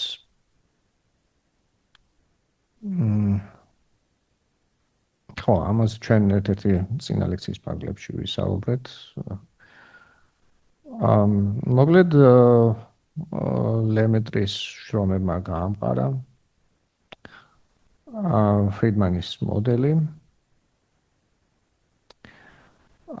ეს კანონი ჰაბლის, ანუ გვეუბნება შემდეგს, რომ მანძილებზე, ისეთ მანძილებზე, სადაც V სიჩქარე, სინათლის სიჩქარის სადარი ხდება, რაღაც განსაკუთრებული უნდა ხდებოდეს, ანუ მიღმა ამ მანძილების წასვლა, ასე ვთქვათ, შეუძლებელი უნდა იყოს დაკვირვება, მივიღებთ, რომ მართლაც ასეთნაირად შეგვიძლია შევაფასოთ აი მარტივად, მოკლედ კოსმოსური ჰორიზონტის ზომა, ანუ ეს არის მანძილი, დღევანდელი ჰაბლის პარამეტრი ვიცით რა, ეს არის მანძილი, რომლისთვისაც C-ს მიაღწევს სივრცის წერტილების დაშორების სიჩქარე, ერთმანეთისგან დაშორების სიჩქარე. დღევანდელი მნიშვნელობა ჰაბლის პარამეტრის არის აქ მოცემული და მისი საშუალებით შეფასებული კოსმოსური ჰორიზონტის ზომა, დაახლოებით 1026 მეტრი. ეს არის მაქსიმალური დამკვირვებლისთვის მიზობრივად ბმული არე, ანუ ინფორმაციის მიღება პრინციპულად ამ არის შიგნიდან შეუძლია დამკვირვებელს ამ არის გარეთ რა ხდება, არ არის მიზობრივ კავშირში, ასე ვთქვათ, ფიზიკა გარეთ და შიგნით. ჰორიზონტი არის ჰაბლის პარამეტრი არის დროის ფუნქცია, შესაბამისად ჰორიზონტიც არის დროის ფუნქცია. ჰორიზონტი იზრდება უფრო სწრაფად, ვიდრე მასშტაბური ფაქტორი ახერხებს წირითი ზომების გაჭიმას. ანუ თუ განვიხილავთ დღევანდელ ჰორიზონტს, ის გაიჭიმება უფრო ნელა, ვიდრე ანუ ჰორიზონტი მომავალში, ჰორიზონტის მანძილი უფრო დიდი იქნება, ვიდრე მანძილი, რომელსაც ჩვენ მივიღებთ დღევანდელი ჰორიზონტის გაჭიმვით მასშტაბური ფაქტორის შედეგად. ანუ მასშტაბური ფაქტორი ეს არის დინამიკის განსაზღვრა, რეალურად გრავიტაციული თავისუფლების ხარისხია ასეთი ტიპის, ანუ ერთგვაროვანი და იზოტოპური სამყაროსთვის ერთი გრავიტაციული ველია. ფრიდმანის განტოლებას როგორც თქვით, ჩვენ გვაქვს ფრიდმანის განტოლებაში უпроსტად მოდელში იქნება უკეთესი ნათქვამი, გვაქვს ეს მოდელი წარმოდგენილია სივრცის პირდაპირ ნამრავლი 4 სივრცეზე ვსაუბრობთ, დროით ღერძზე გვაქვს ცალკე დროით ღერძი და გვაქვს სივრცული გეომეტრია, ეს გეომეტრია შეიძლება იყოს ჩაკეტილი ან ღია, ანუ ბრტყელი, კერძოდ ის შეიძლება წარმოვიდგინოთ როგორც სფერო 4 განზომილებიან სივრცეში ჩადგმული. სივრცულ ნაწილს ვეხებით, ხოლო დრო სივრცის სივრცულ ნაწილს. მოკლედ, თუ გავითვალისწინებთ სივრცულ სიმრუდეს, ხო, აინშტაინის თეორიის ფარგლებში გრავიტაციის სიდიდე, ანუ სიძლიერე სიმრუდით ხასიათდება, ოღონდ აინშტაინის თეორიის ფარგლებში დრო სივრცის განზომილებიან სივრცეზეა. საუბარი დრო სივრცის სიმრუდეს ვაფასებთ. ახლა ვსაუბრობთ მხოლოდ სივრცულ სიმრუდეზე. თუ გავითვალისწინებთ, რომ კაპა არ არის ნული, როცა კაპა ნული ეს ნიშნავს, რომ ბრტყელია სივრცულად ჩვენი სამყარო, კაპა როდესაც დადებითია, მას აქვს ესა ჩაკეტილი სამყარო, მას აქვს სფერული გეომეტრია, იგულისხმება კიდევ ერთხელ ვიტყვი 4 განზომილებიან სივრცეში ჩადგმული სამსფერო. ან როდესაც კაპა ნაკლებია ეს კაპა შეიძლება იყოს დადებითი, კაპა შეიძლება იყოს უარყოფითი, ვთქვათ ასე ნულზე ნაკლები, ანუ დადებითი როდესაც ჩაკეტილი სამყარო გვექნება, როდესაც უარყოფითი გვექნება ღია, ანუ ჰიპერბოლოიდი გვექნება. ასეთია ზოგადი სახე ფრიდმანის განტოლების, ის აკავშირებს აი სივრცული სიმრუდე მონაწილეობს ამ განტოლებაში, მატერიის სიმკვრივე მონაწილეობს, რომელთაც შევსებულია სამყარო და მარცხნივ წერია ჰაბლის პარამეტრი. h არის ჰაბლის პარამეტრი. წერია h-ის კვადრატი, g ნიუტონი არის ნიუტონის ურთიერთქმედების, გრავიტაციული ურთიერთქმედების მუდმივა. ცხელი გაფართოებადი სამყარო არის, როგორც თქვით, დაკვირვებებით დადასტურებული თეორია. მაგრამ ამ თეორიას გააჩნია გარკვეული ლოგიკური სირთულეები. რის შესახებაც გავაკეთოთ ზუსტად რამდენიმე წუთიანი შესვენება და განვაგრძოთ, ხომ თუ არ იქნება მოუხერხებელი თქვენთვის. განვაგრძოთ ახლავე.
შეგვიძლია განვაგრძოთ.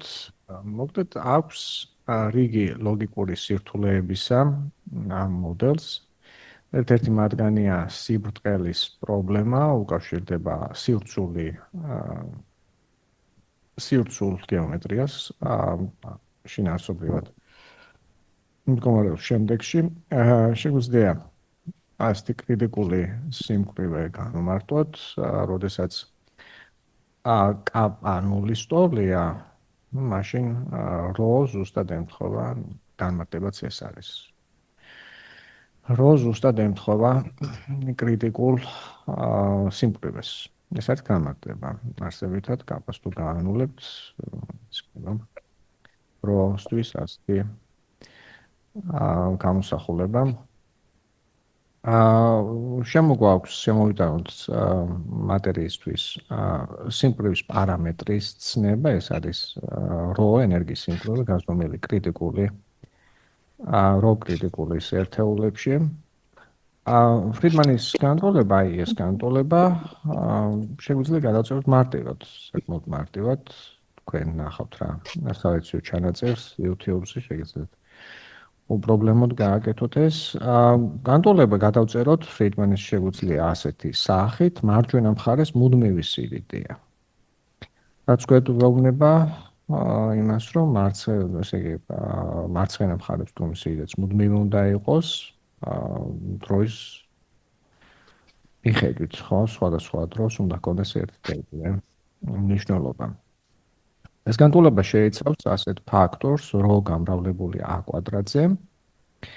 სამყაროს გაფართოებისას a კვადრატი იზრდება, რო სიმკვრივე მცირდება. მათი ნამრავლი რომ შევაფასოთ, უნდა გავიხსენოთ, რომ თუ მატერი არის მართული სამყარო, თუ მატერით არის დომინირებული, მაშინ სიმკვრივე ეცემა როგორც a ხარისხად -3, ანუ 1/a კუბზე. როდესაც რადიაციით არის დომინირებული სამყარო, მისი ენერგიის სიმკვრივე, ანუ როს მნიშვნელობა გაჭიმვისას ცირდება როგორც 1/a. ანუ ნამრავლი რო გამრავლებული a კვადრატზე დამოუკიდებლად იმისა იქნება სამყარო მართული მატერიის თუ რადიაციით, დღეს ვიცით რომ დომინირებს უცნაური ფორმა მატერიის თუ ენერგიის, რომელსაც კარგად არ ვიცნობთ, ბნელი ენერგია ახლო წარსულში მატერია, ანუ არარელატივისტური მატერია მართავდა სამყაროს, მაგრამ აი ამ ფაქტის გათვალისწინებიდან ახლა ვთქვი, რომ მატერია ეცემა როგორც 1/a კუბი, ხოლო რადიაცია 1/4. წარსულში მიუხედავად იმისა, რომ ახლო წარსულში მატერია სჭარბობდა ენერგიის სიმკვრივეს გულისხმობ. ანუ არარელატივისტური მატერიის ენერგიის სიმკვრივე სჭარბობს რელატივისტური მატერიის ენერგიის სიმკვრივეს. რელატივისტური წარმოდგენილია ფოტონები და ნეიტრინოებით, ხო, ახლო წარსულში. შორეულ წარსულში ის სწრაფად იზრდება. რადიაციის ენერგიის სიმკვრივე უფრო სწრაფად ეხშობა გაფართოებისას და წარსულში, ანუ შეკუმშვას თუ განვიხილავთ, სამყაროსი, ანუ წარსულში თუ წავალთ, უფრო სწრაფად იზრდება, ამიტომ შორეულ წარსულში სადღაც აუცილებლად გვექნებოდა ტოლობა ამ სიმკვრივეების რადიაციის მატერიასთან და უფრო შორეულ წარსულში გვექნებოდა დომინირება რადიაციის. ადრეული სამყარო არის რადიაციულად დომინირებული.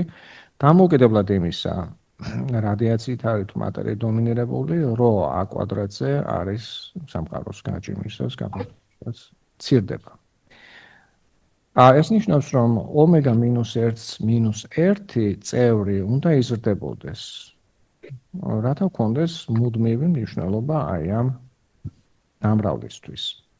დღევანდელი გაზომვები მიუთითებს, რომ ω-1-1-ის მოდული ეს არის ერთის რიგის, ასეთი გაზომვების შედეგი. მაგრამ შორეულ წარსულში ეს ფაქტი გვეუბნება შემდეგს, აქ ცოტა ექსტრემალური შემთხვევა განხილული, დავუშვათ, რომ ადრეულ ეტაპზე, თავდაპირველ ეტაპზე ჰქონდა ძალიან მაღალი ტემპერატურა. იმ დროისთვის გვექნება ω-1-1-ის მოდული უნდა იყოს ძალიან მცირე, ანუ ω-1 ერთიანთან უნდა იყოს, ну იგივე რაც ω, ხო, ω-1 თუ ერთიანთან ახლო. უნდა იყოს ფანტასტიკური სიზუსტით 10 ხარისხად -60-ის რიგის უნდა იყოს აი ეს სხვა, ანუ ω უნდა იყოს ძალიან დიდი სიზუსტით ახლოს ერთად წარსულში იმისთვის რომ მივიღოთ დღევანდელი სამყარო, ანუ ძალიან სპეციფიური, ძალიან სპეციალური საწყისი ირობით უნდა იყოს შემზადებული სამყარო ამისთვის, რაც ჩვენი ლოგიკის ფარგლებში არაბუნებრივად გამოიყურება, ყოველ შემთხვევაში მანამ სანამ არ ვიცით რა შეიძლება განაპირობოს, რამ შეიძლება უზრუნველყოს ასეთი სპეციალური საწყისი პირობა ცხელი გაფართოებადი სამყაროსთვის.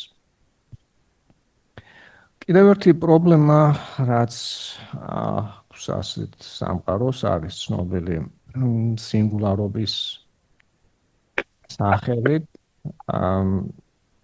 აი ამ პირობას როც კვადრატს პლუს p მეტი ან 0-ზე ეწოდება strong energy condition, ქართულად როგორ თარგმნოთ, ენერგიის ძლიერი პირობა. ის შესრულებულია როგორც მატერიისთვის, ისე რადიაციისთვის, ხო მატერია და რადიაცია გულისხმობს არარელატივისტურ მატერიას და რელატივისტურ მასს უბრალოდ სახელდება გვაქვს. ანუ რეალურ მატერიისთვის, რომელსაც ჩვენ ვიცნობთ, შესრულებულია ეს პირობა. ეს ერთ-ერთი განტოლებაა ფრიდმანის, რომელიც შეიძლება როგორც მოიხედავთ აი ამ კომბინაციას. ეს განტოლება მნიშვნელოვანია ყურადღება მივაქციოთ იმ ხრივ, რომ გვეუბნება, როდის გვექნება სამყაროს აჩქარებული გაფართოება, ანუ A2 წერტილიანი, როდის იქნება დადებითი. ხო, ამისთვის ρ პლუს 3t დაყოფილ c კვადრატზე ეს უნდა იყოს უარყოფითი გამოსახულება. ჩვეულებრივი მატერია ამას ვერ უზრუნველყოფს, ამ ჩვეულებრივი მატერია აკეთებს ჩვეულებრივ შენელებად გაფართოებას სამყარო ფართოვდება, მაგრამ შენელებულად. ანუ სიჩქარე გაფართოების სიჩქარე მცირდება. მოკლედ, აი ამ საკმაოდ ზოგადი და სავსებით რეალური დებულების გათვალისწინებით, ენერგიის ძლიერი პირობის გათვალისწინებით 1960-იან წლებში მათემატიკურად მკაცრად პენროუზმა, ჰოკინგმა და ელისმა აჩვენეს, რომ წარსულში აუცილებლად გვექნება დროის მომენტი, როდესაც მასშტაბური ფაქტორი განულდება. ამას ქვია სინგულარობა. ამ წერტილში სივრცე დროის მომენტში სრულად არის განმარტებული. მარტივი მაგალითის სახით შეგვიძლია განვიხილოთ სამყაროს გაფართოება, რომელიც არ განიცდის შენელებას, ანუ დავუშვათ, რომ აწერტილიანი არის. ან მუდმივი სიჩქარით ფართოვდება, სიჩქარე არ იცვლება, ასე ვთქვათ, მასშტაბური ფაქტორის ცვლილების სიჩქარეზე საუბარი. ამონახსნი თუ აწერტილიანი მუდმივია, ნიშნავს, რომ მუდმივი სიჩქარით ხდება, შესაბამისად AT-ისთვის გვექნება ასეთი გამოსახულება. T-in აღნიშნავს საწყის მომენტს დროის.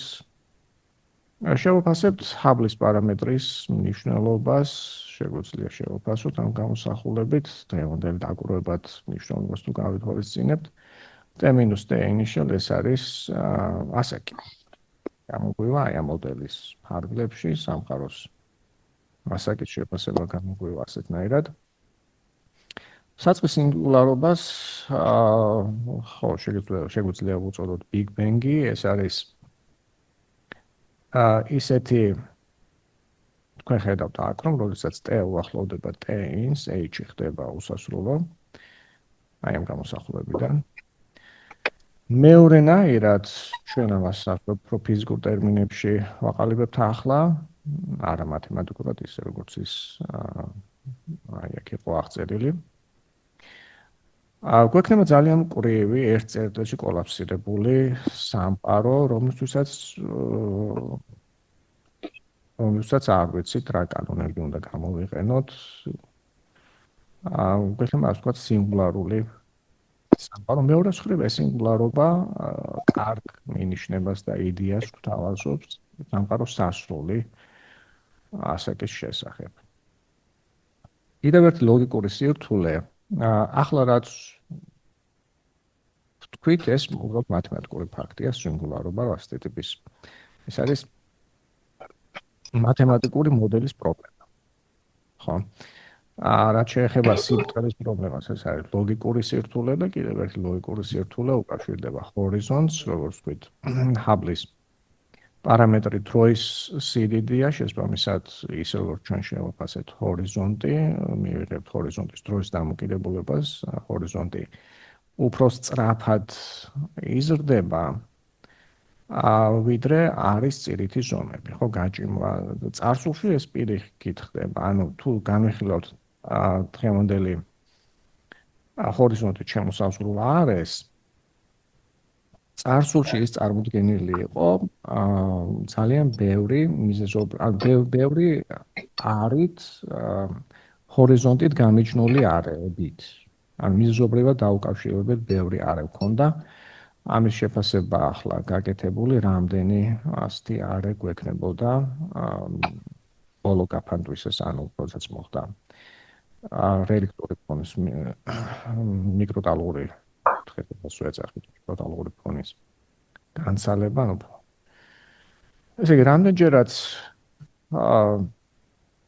აი ეს წერია ჰორიზონტით შემოსაზღვრული რამდენი დაკვირვებადი არის წარსულში იმეჯერ მცირე იყო, რამდენჯერაც გაფართოვდა სამყარო, ანუ გაჭიმვა ხდება მასშტაბური ფაქტორით, დღევანდელი მნიშვნელობა ლამდა T0 თუ არის ნებისმიერი წირითი ზომა, მისი შესაბამისი წირითი ზომა, ანუ თუ ლამდა განსაზღვრავს არის ზომას, ვთქვათ, დღევანდელი ჰორიზონტის ზომას, ეს ნაჭერი სივრცის, რომელსაც ვაკვირდებით, მოვიდა არიდან, რომლის ზომაც აი ეს last scale. ბატონო, გირეკავდი როგორ ახკი გირეკავდი როგორ ახარ არა მიშავ როგორ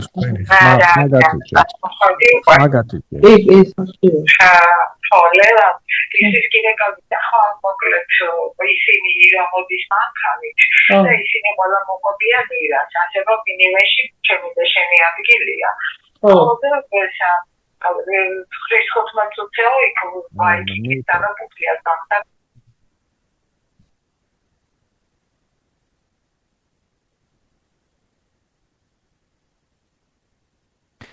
ესე იგი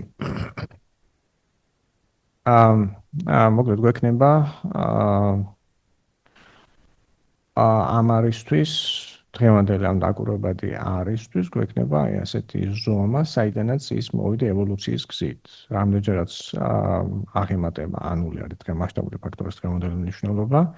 მასშტაბური ფაქტორის მნიშვნელობას TLS ან ბოლო განცალების მოკლედ მომენტისთვის იმდენჯერ მცირე იყო დღევანდელი არის ზომა, შეგვიძლია ტემპერატურის ტერმინებში ჩავწეროთ, ვიცით რა, რომ ტემპერატურა სამყაროს გაფართოებისას ეცემა როგორც ერთი გაყოფილი A-ზე მასშტაბური ფაქტორია.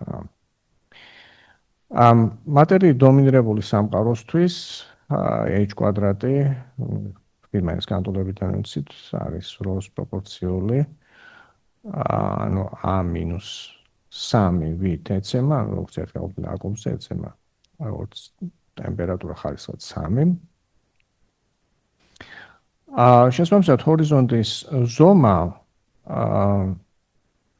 LS დროისთვის შეგვიძლია შევაფასოთ დღევანდელი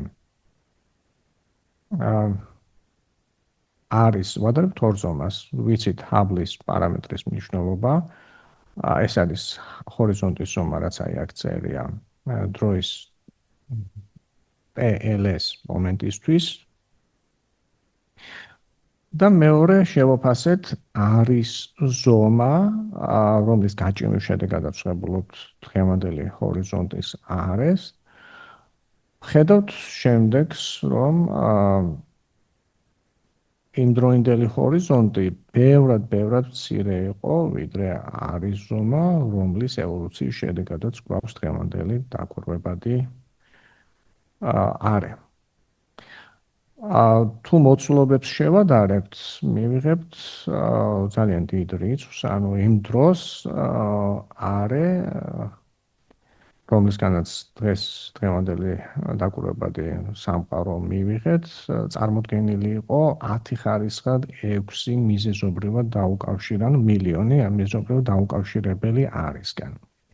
ნუ რატომ არის ეს პრობლემა? ვაკვირდებით რა ხო, აი, აქ წერია, რომ ამ დროისთვის ეს რელიქტური ფონი, ანუ ფონი, რომელიც განცალდა იმ დროს იმყოფებოდა განაწილებულია აი 10 ხარისხად 6 მიზეზობრივად დაუკავშირებელ არეზე.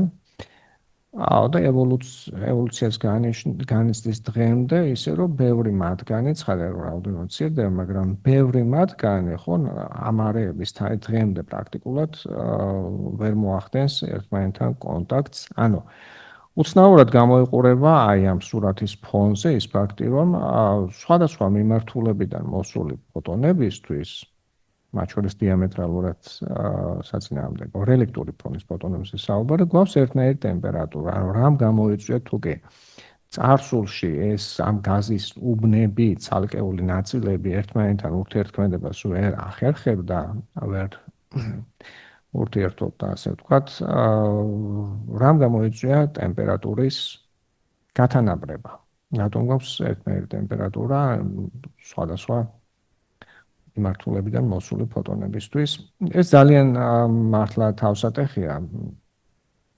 წარმოიდგინეთ, ეს ზუსტად ისეთივე ტიპის პრობლემაა. მას შემდეგ, რაც მოგზაურებმა აღმოაჩინეს ახალი ქვეყნები, დამდგარიყნენ ფაქტის წინაშე, რომ ყველა მათგანი საუბრობდა თქვათ ერთნაირ ენაზე. ხო? ის რომ ჩვენ ვთქვათ ვიცით ინგლისური არის ურთიერთქმედების შედეგი, ხო? თუ არ გვაქვს ეს ურთიერთქმედება, წარმოიდგინეთ რამდენად იქნებოდა არაბუნებრივი რომ ვაჩინეთ რა ვიცით რამდენად ესე იგი ისტორიულად საკმაოდ ლოკალიზებული იყო დასახლებები, ხო? ტრული განწყობები იყო აქტიური და ნაკლები კონტაქტი ხდებოდა. ამიტომ უამრავი ენა გვაქვს აი მცირე ტერიტორიაზეც კი. ხო, ექნებოდა თავსატეხ არაბუნებრივი რომ ყოფილიყო სვანაერად. ანუ ხალხებს, რომელთაც ისტორიულად ურთიერთობა არ ქონიათ, შეექმნათ ერთ და იგივე ენა, მაგალითად, ესაუბრათ, ქონდათ ერთნაირი დამწერლობა, ეს იქნება ძალიან არაბუნებრივი. აი ასეთივე სირთულის ამოცანა ლოგიკური ჰორიზონტის პრობლემა ცხელი გაფართოებადი სამყაროსთვის რამ შეიძლება როგორ შეიძლება გადავჭრათ ეს პრობლემები არის ფიქრის საგანი და ერთი კარგად ცნობილი სცენარი ამ გზაზე არის კოსმოსური ინფლაციის სცენარი ან კოსმოსური ინფლაცია, რომელიც ძალიან ხშირად მოდელირებულია სკალარული ველით, ასე თქვა რომ ეს სკალარული ველით არის შევსებული. სამყარო განიცდის სკალარული ველი რაღაც მომენტში დამოხრუჭებას, მოძრაობის შენელებას, ხდება, ასე ვთქვათ, დომინირებული ხდება რო პოტენციური ენერგიით, ანუ ფი-წერტილიანი ჩახშობილია, ანელებს და მოძრაობას. და ეფექტურად განაპირობებს კოსმოლოგიურ მოდრევას. ფრიდმანის განტოლება მიიღებს ასეთ სახეს, იმიტომ რომ კინეტიკური ენერგიის წვლილი ჩახშობილია. ამას აქვს ექსპონენციალური ამონახსნი, ანუ თუ მოხდა, თუ ეს არის დომინანტი კომპონენტი, თუ არ არის დომინანტი კომპონენტი U, ენერგიის სიმკვრივეებს შორის, ეს მაინც გახდება მოგვიანებით დომინანტი, იმიტომ რომ სხვა გაჭიმვის შედეგად განიცდიან გაუხშოებას მატერია, სხვა ტიპის მატერიები. ეს მუდმივია, ხო, არ განიცდის გაუხშოებას და აუცილებლად მოკლედ აიღებს დინამიკას ხელში და ეს დინამიკა იქნება ასეთი ექსპონენციალური გაფართოება სამყაროსი. ცხადია ეს არ შეიძლება გაგრძელდეს დიდხანს. ასეთ სამყაროში თუ ეს არის ესე დიდი, როგორც ჩვენ გვჭირდება ინფლაციისთვის, ну ეს ნიშნავს, რომ და გაგრძელდა დიდხანს, ნიშნავს, რომ არ გვექნება სტრუქტურის ფორმირება ვერ მოხდება სამყაროში. ანუ ისეთ დამკვირვებელი არ გვეყოლება ასეთ სამყაროში ჩვენი მსგავსი. ჩვენი მსგავსი დამკვირვებელი ვერ არსებობს. ინფლაცია შემდეგნაირად გვიხსნის სიბრტყელის პრობლემას. ინფლაციისთვის როგორც ვთქვით, ენერგიის სიმკვრივე არის ნელაცვლად სიდიდე, მაშინ როდესაც მასშტაბური ფაქტორი იზრდება ექსპონენციალურად, ექსპონენციალური ფუნქცია ჩვენ გვქონდა გრაფიკზე გამოსახული ძალიან სწრაფად ზრდადია, როგორც ვთქვით. შესაბამისად, წევრი როა კვადრატი არის ძალიან სწრაფად მზარდი. ვინაიდან ეს ნამრავლი მუდმივია, დავასკვნით, რომ ინფლაციის დასასრულს, ანუ შედეგად, რო a კვადრატის სწრაფი ზრდის ფონზე გვაქვს ომეგა მინუს 1 სიდიდის სწრაფი შემცირება. თუ ეს რო a კვადრატი დიდი ფაქტორით გაიზარდა, ეს სიდიდე ჩაეხშობა ძალიან პრაქტიკულად ნული გვექნება. აი ასე გვიხსნის ინფლაციური მოდელი, ეს სპეციალური პირობა, ცხელი გაფართოებადი სამყაროსთვის, როგორ შეიძლება წარმოშობილიყო, როგორ შეიძლება შემზადებულიყო. ჰორიზონტის პრობლემასაც გვიხსნის. ინფლაციის დროს მუდმივია ჰორიზონტის ზომა. ეს აი აქ გვიწერია, ეს H არის პრაქტიკულად მუდმივი. მაგრამ მასშტაბური ფაქტორი სწრაფად იზრდება, შესაბამისად ნებისმიერი არე, რომელიც განიცდის ინფლაციას, ძალიან სწრაფად გაიჭიმება. ეს სურათი არის საპირისპირო იმისა, რაც ჩვენ ქონდა რადიაციით ან მატერიით მართული სამყაროსთვის, იქ ჰორიზონტი უფრო სწრაფად იზრდებოდა, ვიდრე არის წირითი ზომები. აქ გვაქვს საპირისპირო სურათი. ინფლაციის დასასრულს აი ეს მასშტაბი, ეს ინფლაციის დასაწყისში, ასე გვაქვს მიზობრივად მოლი არე, h საკმაოდ მაღალი, ანუ პატარა ეს არე. ამის შიგნით წონასწორული სურათი ბუნებრივია, იმიტომ რომ ერთი მიზობრივად მოლი არეა, რომლის გაჭიმვაც ხდება დღევანდელი სამყაროს მასშტაბებამდე. ძალიან დიდ ზომაზე, ესე გქონდა წარმოიდგინეთ, რომ გაიჭიმა ეს ცხადია დასახლებულია ბევრი ასეთი მიზობრივი ბუნლი არით, ეს დაიწყო ერთი მცირე არით, გაიჭიმა ის გაჭიმული ბევრი დასახლებული, მაგრამ საწყისი იყო ერთი მიზობრივად მული არე, რომლის შიგნითაც არსებული მატერიისთვის, ასევე ბუნებრივია, ქონდეს წონასწორული, ასე ვთქვათ, ერთი ტემპერატურა ფოტონური გაზისთვის. ნუ რამდენი გვჭირდება ინფლაცია შეიძლება შევაფასოთ აი ამ n-ის ტერმინებში, ამას ქვია e-folding parameters. ეს დამოკიდებულია ხანგრძლივობაზე და h-ის ნამრავლია მოკლედ აი აქ ამ ორ სიდიდეზე. გვჭირდება დაახლოებით n უნდა იყოს 60-65 იმისთვის რომ ინფლაციურმა მოდელმა ცხელი გაფართოებადი სამყაროს ლოგიკური სირთულეები ახსნას კერძოდ ჰორიზონტის და სიბრტყელის პრობლემა. ინფლაციას არ გააჩნია დაკვირვებადი სამხილი დღესდღეობით. მაგრამ ძალიან საინტერესოდ გამოიყურება ის ფაქტი, რომ ინფლაციურ სურათს ვაკვირდებით დღეს. ანუ ამჟამად დღევანდელი სამყარო, როგორც აღნიშნეთ, ბნელი ენერგიის გავლენით, ამ ბნელი ენერგიის მოდელირებას ვახდენთ ინფლაციის ანალოგიით, სკალარული ველით, განიცდის აჩქარებულ გაფართოებას. ანუ დღესაც რაღაც მიზეზებით სამყარო არის მართული კოსმოლოგიური მუდმივით. ამ კოსმოლოგიური მუდმივას მნიშვნელობა ბევრად ცირია, რა თქმა უნდა, ინფლაციურ კოსმოლოგიურ მუდმივასთან შედარებით, ეს არის მდგომარეობის განტოლება ასეთი გარემოსთვის. p არის -c კვადრატი და ეს განტოლება, რომელიც ზემოთ გქონდა, გვეუბნება აი ამ მდგომარეობის განტოლების გათვალისწინებით, რომ ორი წერტილიანი იქნება დადებითი. თუ სამყარო იმართება ისეთი მატერიით, ვაკუუმის ენერგია ეს შეგვიძლია დავარქვათ ასე. რატომაც საერთოდ ვაკუუმის ენერგიას ვიტყვით ახლავე. p არის -c კვადრატი რო მივიღებს რომ ორი წერტილიანი არის დადებითი. მოკლედ დღეს ვაკვირდებით ფანტაზი ინფლაციის ძალიან სწრაფ გაფართოებას, აჩქარებულ გაფართოებას ჩვენი სამყაროსი და საკმაოდ აქტიურია ამჟამად ახალი გაზომვები დაკვირვებები არსებობს დინამიკის განხილვა, მოკლედ საინტერესო სიახლეები გველის ალბათ იმედი ვიქონიოთ ახლო მომავალში.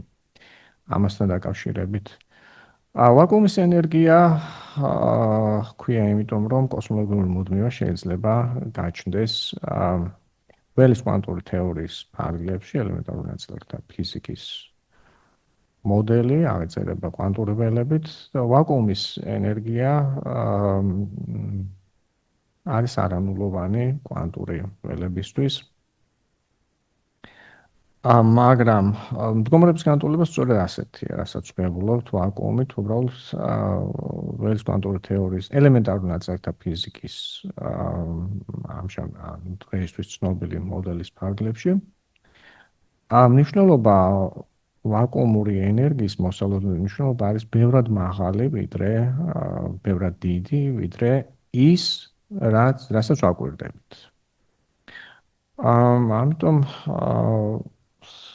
დგას სინამდვილეში ეს უფრო პრობლემის წყაროა, ვიდრე ახსნის პრობლემ მდგომარეობს იმაში, გავერკვეთ რა აბათილებს ამ დიდ კოსმოლოგიურ მუდმივას, რომელსაც ჩვენ ბუნებრივად უნდა ველოდოთ ელემენტარულ ნაწილაკთა ფიზიკის ფარგლებში.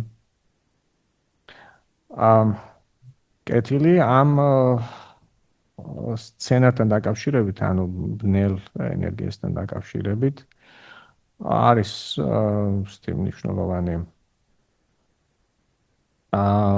ლოგიკური საკითხი, თანხwebdriver საკითხი ეწოდება, მდგომარეობს შემდეგში, რომ ენერგიის სიმკვრივე დღეს ბნელი ენერგიის და ბნელი მატერიის, ბნელი მატერია დომინირებს ბარიონულ მატერიასთან.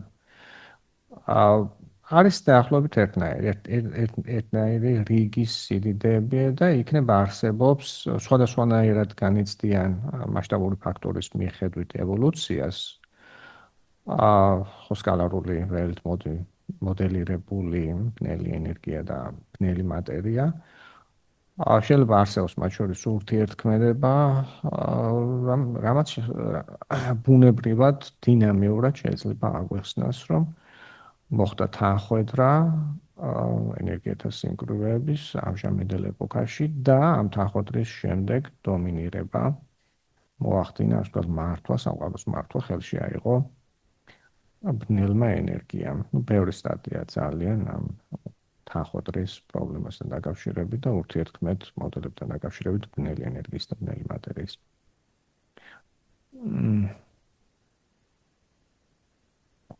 მცირე მასშტაბებზე, როდესაც სამყაროს წარსულს განვიხილავთ, საყურადღებო ხდება კვანტური ფლუქტუაციები გრავიტაციული ველის. გრავიტაციული ველი აღიწერება განსხვავებულად მატერიის ველებისგან, კერძოდ დროს-სივრცის ტერმინებში არის გრავიტაცია აღწერილი მეტრიკული ტენზორით, მეტრიკა მანძილს ნიშნავს.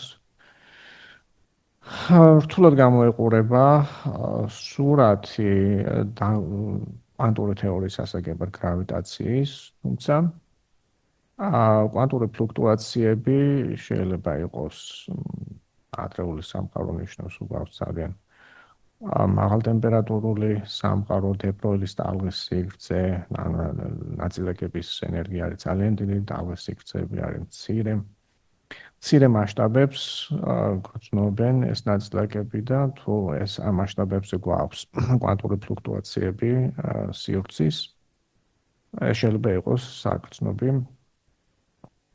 იმისთვის რომ შევაფასოთ ზოგადად, ესე იგი, ამ კვანტური ფლუქტუაციების ზომა გვეუბნება ვადარებთ რა საშუალო მნიშვნელობებს ფიზიკური სიდიდეების გვეუბნება არის პროცესი კლასიკური თუ კვანტური, თუ მცირეა ეს ფლუქტუაციები, შეგვიძლია უგულებელყოთ დავივიწყოთ. განვიხილოთ თავდაპირველად მარტივი მოცანა, რა სიზუსტით შეგვიძლია სივრცის წერტილის მონიშნა, თუ გაზომვის თვალსაზრისით შევხედავთ, რომ რეალურად დავაკვირდეთ ამ წერტილს, რაღაც ემასის სხეული ნაწილაკი შეგვიძლია მოვათავსოთ წერტილში, მაგრამ მისთვის კვანტური ფიზიკა გვეუბნება ლოკალიზაციის ზღვარს, კომპტონის ტალღის სიგრძის სახით, რომ მოცემული m მასა მაქსიმუმ შეგვიძლია შევკუმშოთ აი ამ ზომამდე. თუმცა m-ის გაზრდით ხედავთ, რომ ეს კომპტონის ტალღის სიგრძე შეგვიძლია შევამციროთ, ანუ თუ გვინდა რომ უფრო მცირე არე მოვნიშნოთ ამ სხეულით, შეგვიძლია ავიღოთ მძიმე ნაწილაკი. მაგრამ ეს მოკლედ რაც ვთქვით არის კვანტური შეფასება, მაგრამ გრავიტაციას აქვს კოლაფსის, ანუ გრავიტაცია იწვევს გრავიტაციულ კოლაფს, არსებობს ასეთი დავარქოთ საშიშროება, იმიტომ რომ ვაწარებთ გაზომვას, თუ გავზრდით m-ს და ეს m-ი თავმოყრილი, ანუ ეს მასა კომპტონის ტალღის სიგრძის არეში, არ უნდა არ უნდა შემცირდეს ეს ტალღის სიგრძე გრავიტაციულ რადიუსთან შედარებით. თუ გახდება გრავიტაციული რადიუსის რიგის, ანუ m-ის გაზრდით ერთზე მცირდება, მაგრამ მეორეს რომ m-ის გაზრდით იზრდება მისი გრავიტაციული რადიუსი. ეს ორი ზომი ერთმანეთს დაეჯახება m-ის რაღაც მნიშვნელობისთვის.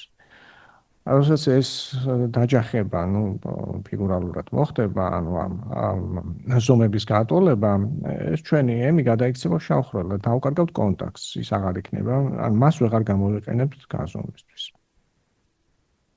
ყოველ შემთხვევაში ეს არის მაქსიმალური სიზუსტე, რასაც შეიძლება მსგავსი გაზომვის ფარგლებში მივახციოთ, შეგვიძლია m-ი შევაფასოთ იმ პირობით, რაც ახლა ვთქვით და მივიღებთ m-ისთვის პლანკის მასის მნიშვნელობას, ეს არის 10⁻⁵ გრამი. უნდა გამოვიყენოთ ოპტიმალური გაზომვისთვის, წერტილის მოსანიშნად, შეგვიძლია პლანკის მასის სხეული გამოვიყენოთ, რომელსაც ექნება რომლის ზომა, შეგვიძლია შევაფასოთ ან ერთი ან მეორე სიგრძით, ერთმანეთს უდრიან ისინი. იქნება 10⁻-23 სანტიმეტრი პლანკის სივრცის რიგის. ანუ კვანტური ფიზიკა და გრავიტაცია პირველადი პრინციპების დონეზე, თქვათ ასე, გვეუბნებიან, რომ სივრცის წერტილის დაკვირვება მაქსიმუმ 100 სიზუსტით შეგვიძლია, თუმცა ეს ფანტასტიკური სიზუსტეა, რა თქმა უნდა, 10⁻-23 სანტიმეტრის სიზუსტით კი არა და გესმით რომ ეს ფანტასტიკური სიზუსტეა, მაგრამ საუბარი პრინციპულ შეზღუდვაზე ჩვენ ახლა საუბრობთ.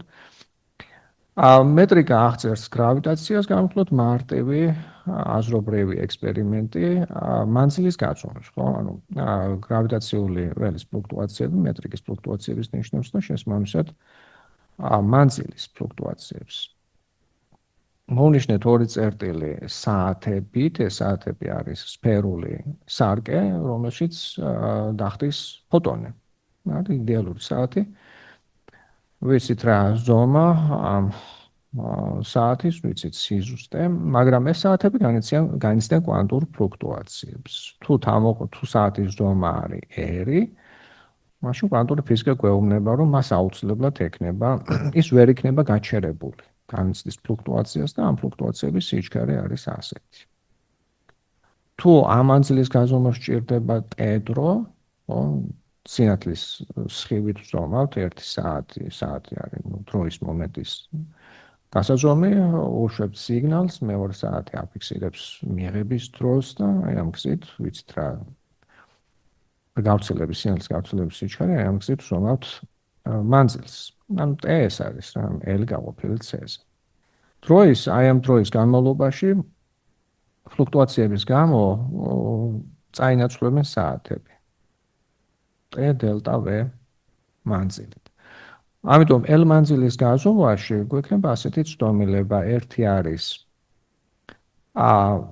r საწყისი უზუსტობა, განპირობებული არის საათის ზომით და მეორე ეს არის საათის ფლუქტუაციებით გამოწვეული უზუსტება. ამ ჯამს გააჩნია ქვედა ზღვარი, გააჩნია შემოსაზღვრული ქვემოდან, მისი მინიმუმი შეგვიძლია მოვძებნოთ. r-ით გავაწარმოოთ და გვექნება შედეგად ასეთი გამოსახულება. შეგვიძლია დავასკვნათ ამ გამოსახულების მიხედვით, რომ m-ის გაზრდა მოგცემს საშუალებას ნებისმიერად შევამციროთ ცდომილება ამ გაზომვაში. ვწრდით რა m-ს. მაგრამ ეს შეიძლება გაგრძელდეს მანამდე, სანამ არ გადაიქცევა ეს საათი შავხრელად, იმიტომ რომ ვზრდით რა m-ს, მის ლოკალიზაციის არეშს ვამცირებთ, m-ის გაზრდა r-ს ამცირებს, მეორეს მხრივ გრავიტაციული რადიუსი იზრდება m-ის ზრდით და აი ამ ორი მასშტაბის სიგრძის ტოლობა გვეტყვის, რომ ეს არის ჯვარი გაზომვაში, რასაც შეიძლება მივახციოთ, ეს მასა შეგვიძლია შევაფასოთ. შედეგად მივიღებთ, რომ L სიგრძის გაზომვა შეიძლება მაქსიმუმ ასეთი სიზუსტით მოვახდინოთ. ეს კვლავ ფანტასტიკური სიზუსტეა რეალური გაზომვებისთვის, L პლანკის სიმცირის გათვალისწინებით, მაგრამ ხედავთ, რომ როდესაც L ხდება L პლანკის რიგის, ფლუქტუაციები დელტა L და L არის ერთი და იგივე რიგის. ანუ მცირე მასშტაბებზე შეგვიძლია დავასკვნათ, რომ საგრძნობი უნდა იყოს გრავიტაციის კვანტური ბუნება. ერთი საინტერესო იდეა მასთან დაკავშირებით მინდა ვახსენო. მდგომარეობს ტუნელირების, კვანტური ტუნელირების გზით დროს ესე წარმოშობილი სივრცე, ასეთი სცენარია, კვანტური მექანიკა, რომელსაც 100 წელი შეუსრულდა. შროდინგერის განტოლება 1929 წელს იქნა დაწერილი, ანუ წელს უკვე საიუბილეო თარიღი აქვს 100 წლის. გვეუბნება, რომ ეს განტოლება მოკლედ იწერება ტალღური ფუნქციისთვის, რომელიც ალბათობის განაწილების სიმკვრივესთან ასეთნაირად არის დაკავშირებული, ყვავილობს რა ფსაის, მისი მოდულის კვადრატი. წარმოადგენს ალბათობის განაწილებას. თუ გვაქვს მოძრაობა რაღაც პოტენციალურ ველში, გამოსახული არის სიმარტივისთვის ერთგანზომილებიანი შემთხვევა. კლასიკურად გვექნება მოძრაობისთვის თუ ენერგია არის შენახვადესიდი, თუ მოძრაობა ხდება მოცემული ენერგიით, გვექნება კლასიკურად დასაშვები მოძრაობისთვის, კლასიკური მოძრაობისთვის დასაშვები არეები. ხო, მოძრაობა ხდება x ღერძის გასწვრივ, ეს ციერი ასახავს უბრალოდ თითოეულ წერტილში, როგორი არის პოტენციური ენერგიის მნიშვნელობა. მოკლედ x წერტილში თუ მოვათავსებთ სხეულს E ენერგიით, ეს ნიშნავს, რომ ის არის უძრავი, იმიტომ რომ პოტენციური ენერგია უდრის სრულ ენერგიას, კინეტიკური ენერგიისთვის ადგილი აღარ რჩება, სიჩქარე ნული, ამიტომ მასზე მოქმედებს x ღერძის გასწვრივ მიმართული ძალა, დაიწყებს მოძრაობას, რაც გვაქვს პოტენციური ენერგიის მინიმუმი, x სიჩქარე მაქსიმუმი გახდება, გასცდება რა ამ წერტილს, შენელდება, ხო, იზრდება პოტენციური ენერგია და x წერტილში კვლავ გაჩერდება და დაბრუნდება უკან, ეს პერიოდული მოძრაობა გვექნება, მას არ შეუძლია ბარიერში შესვლა. არ შეუძლია მეორე ამ ენერგიის დასაშვები არის, აი აქეთ არის. კვანტურ მექანიკურად ნაწილაკს შეუძლია განჭოლოს პოტენციური ბარიერი. როგორც ვთქვით, საიუბილეო თარიღი აქვს კვანტურ მექანიკას 1925 წელს. ოპერატორული ფორმით მოხდა დინამიური განტოლებების ჩაწერა ჰაიზენბერგის, ბორნის და იორდანის მიერ და მომდევნო წელს 1926 წელს შროდინგერმა დაწერა ტალღური განტოლებმა, რამაც დიდი როლი შეასრულა ფიზიკის და ქიმიის განვითარებისთვის. როგორც ვთქვით, კლასიკურად ენერგიის შენახვა გვიკრძალავს ბარიერის შიგნით შესვლას. ბარიერის შიგნით შესვლა ნიშნავს, რომ პოტენციური ენერგია უფრო მეტი იქნება ვიდრე სრული ენერგია, რაც ნიშნავს, რომ m²-ნახევარი უარყოფითი უნდა იყოს, რაც შეუძლებელია განმარტების თანახმად. კვანტურ მექანიკურად შესაძლებელია და აი აქ არის ფსაის მოდული ალბათობას განსაზღვრავს, როგორც ვთქვით. აქ არის კვანტურ მექანიკური ალბათობა მოცემული, ამის მოდული, ანუ აქ ფაქტორი 2-იანი დაიწერება, ნაცვლად 1-ის, მეტი განსხვავება არ გვაქვს. იმისა, როგორი ალბათობა x2-დან, რომ გასცდეს, ზედა x-ი აი აქ არის რაღაც, აი ამ შუალედში წერტილი, შეიძლება იყოს x3. რაც უფრო ღრმად შედის, ჩახშობადი აქ მინუს ნიშანი წერია, ეს ინტეგრალი არის ზრდადი, დიდი მნიშვნელობას ებულობს და ჩახშობადი, ანუ ესე იგი ალბათობა რომ უფრო ღრმად სიღრმეში შევა ბარიერის არის მცირე, მაგრამ არანულოვანი, არსებობს ასეთი შესაძლებლობა. ფრიდმანის მოდელისთვისაც შეიძლება დავწეროთ შროდინგერის განტოლების ანალოგი, ანუ კვანტურ მექანიკური განტოლება ცნობილია ვილერ-დევიტის განტოლების სახელით. სპეციფიკა ის აქვს, რომ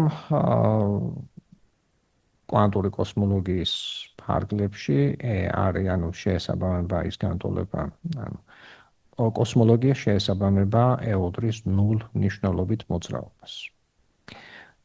პოტენციალს ექნება აქ თვისებრივად არის გამოხატული პოტენციალი მოიაზრება სივრცულეს სიმრუდე და კოსმოლოგიური მუდმივა ეს კოსმოლოგიური მუდმივა არის ადრეული სამყაროს ანუ ინფლაციური კოსმოლოგიური მუდმივა მასშტაბური ფაქტორის მიხედვით ასეთი სახე ექნება პოტენციალს ამ განტოლებისთვის პოტენციალურ მრუდს შეგვიძლია ვთქვათ რომ სამყარო იწყებს თავის არსებობას აუდრის ნულ წერტილში მაგრამ აუდრის ნულ წერტილი ნიშნავს რომ სივრცე არ არსებობს ანუ დრო სივრცე როგორც ასეთი არ არსებობს თუკი მასშტაბური ფაქტორი ნულის ტოლია და ტუნელირების გზით ხდება გაჩენა ანუ ეს სცენარი გვთავაზობს აი ამ სივრცის რეალურად გაჩენას კვანტური პროცესის საშუალებით ადრეული სამყაროს დამზერისთვის საკმაოდ მნიშვნელოვანია გრავიტაციული ტალღების კვლევა ეს ძალიან აქტუალური საკითხია დღეს გრავიტაციული ტალღები არის უკვე დამზერილი მნიშვნელოვანია ამის შესახებ მურმან გურგენიძე ცლად საუბრობდა მნიშვნელოვანია იმდენად რამდენადაც გრავიტაციული ტალღებს შეუძლიათ განსხვავებით ელექტრომაგნიტური გამოსხივებისგან განჭოლონ ადრეული სამყაროს პლაზმა და მოიტანონ ასე ვთქვათ თუ შეძლოთ ჩვენ გამოსხივების დეტექტირებას ინფორმაცია მოგვაწოდონ ადრეული ძალიან ადრეული დროის ტერმინებში ცოტა ისე გამოიყურება ესე იგი ერთი წამის როდესაც არის სამყარო ვიცით რომ ხდება ნეიტრინული ფონის ანუ სუსტი ურთიერთქმედების გათიშვა ეფექტურად განსალება ნეიტრინოების და ან წარმოიდგინეთ ელექტროსუსტი ფაზური გადასვლა რაც სავსებით მოსალოდნელია რაც არ არის აღმოჩენილი ამ ფაზური გადასვლის შესახებ ასევე არ გვაქვს ჩვენ დაკვირვებადი სამხილი დაახლოებით 10 ხარისხად -12 წამისთვის არის მოსალოდნელი. ხო აი დროის მასშტაბები ასეთი ახლა ინფლაცია კიდევ უფრო მცირე დრო 10 ხარისხად -12 წამზე უფრო მცირე დროებზე საუბარი. ეს გრავიტაციული ტალღები ინფლაციის დროს როგორც ვთქვით ხდება ძალიან გაჭი ასე ვთქვათ. სამყაროსი აისახება თითოეული ეს სიხშირული მდგენელი განიცდის ასეთ გაჭიმას. მოკლედ დღეს თუ დავაკვირდით გრავიტაციულ გამოსხივებას, ეს როგორც ელემენტარული ნაწილთა ფიზიკისთვის, ასევე კოსმოლოგიური მოდელისთვის, ცუდად ვთქვი, ანუ თუ შევწელით პირველადი გრავიტაციული გამოსხივების დეტექტირება იქნება ძალიან ინფორმატიული. დღეს მე ამით მოვამთავრებ. მადლობას გიხდით ყურადღებისთვის. ჩვენი დრო მე მგონი ამოიწურა. მადლობა.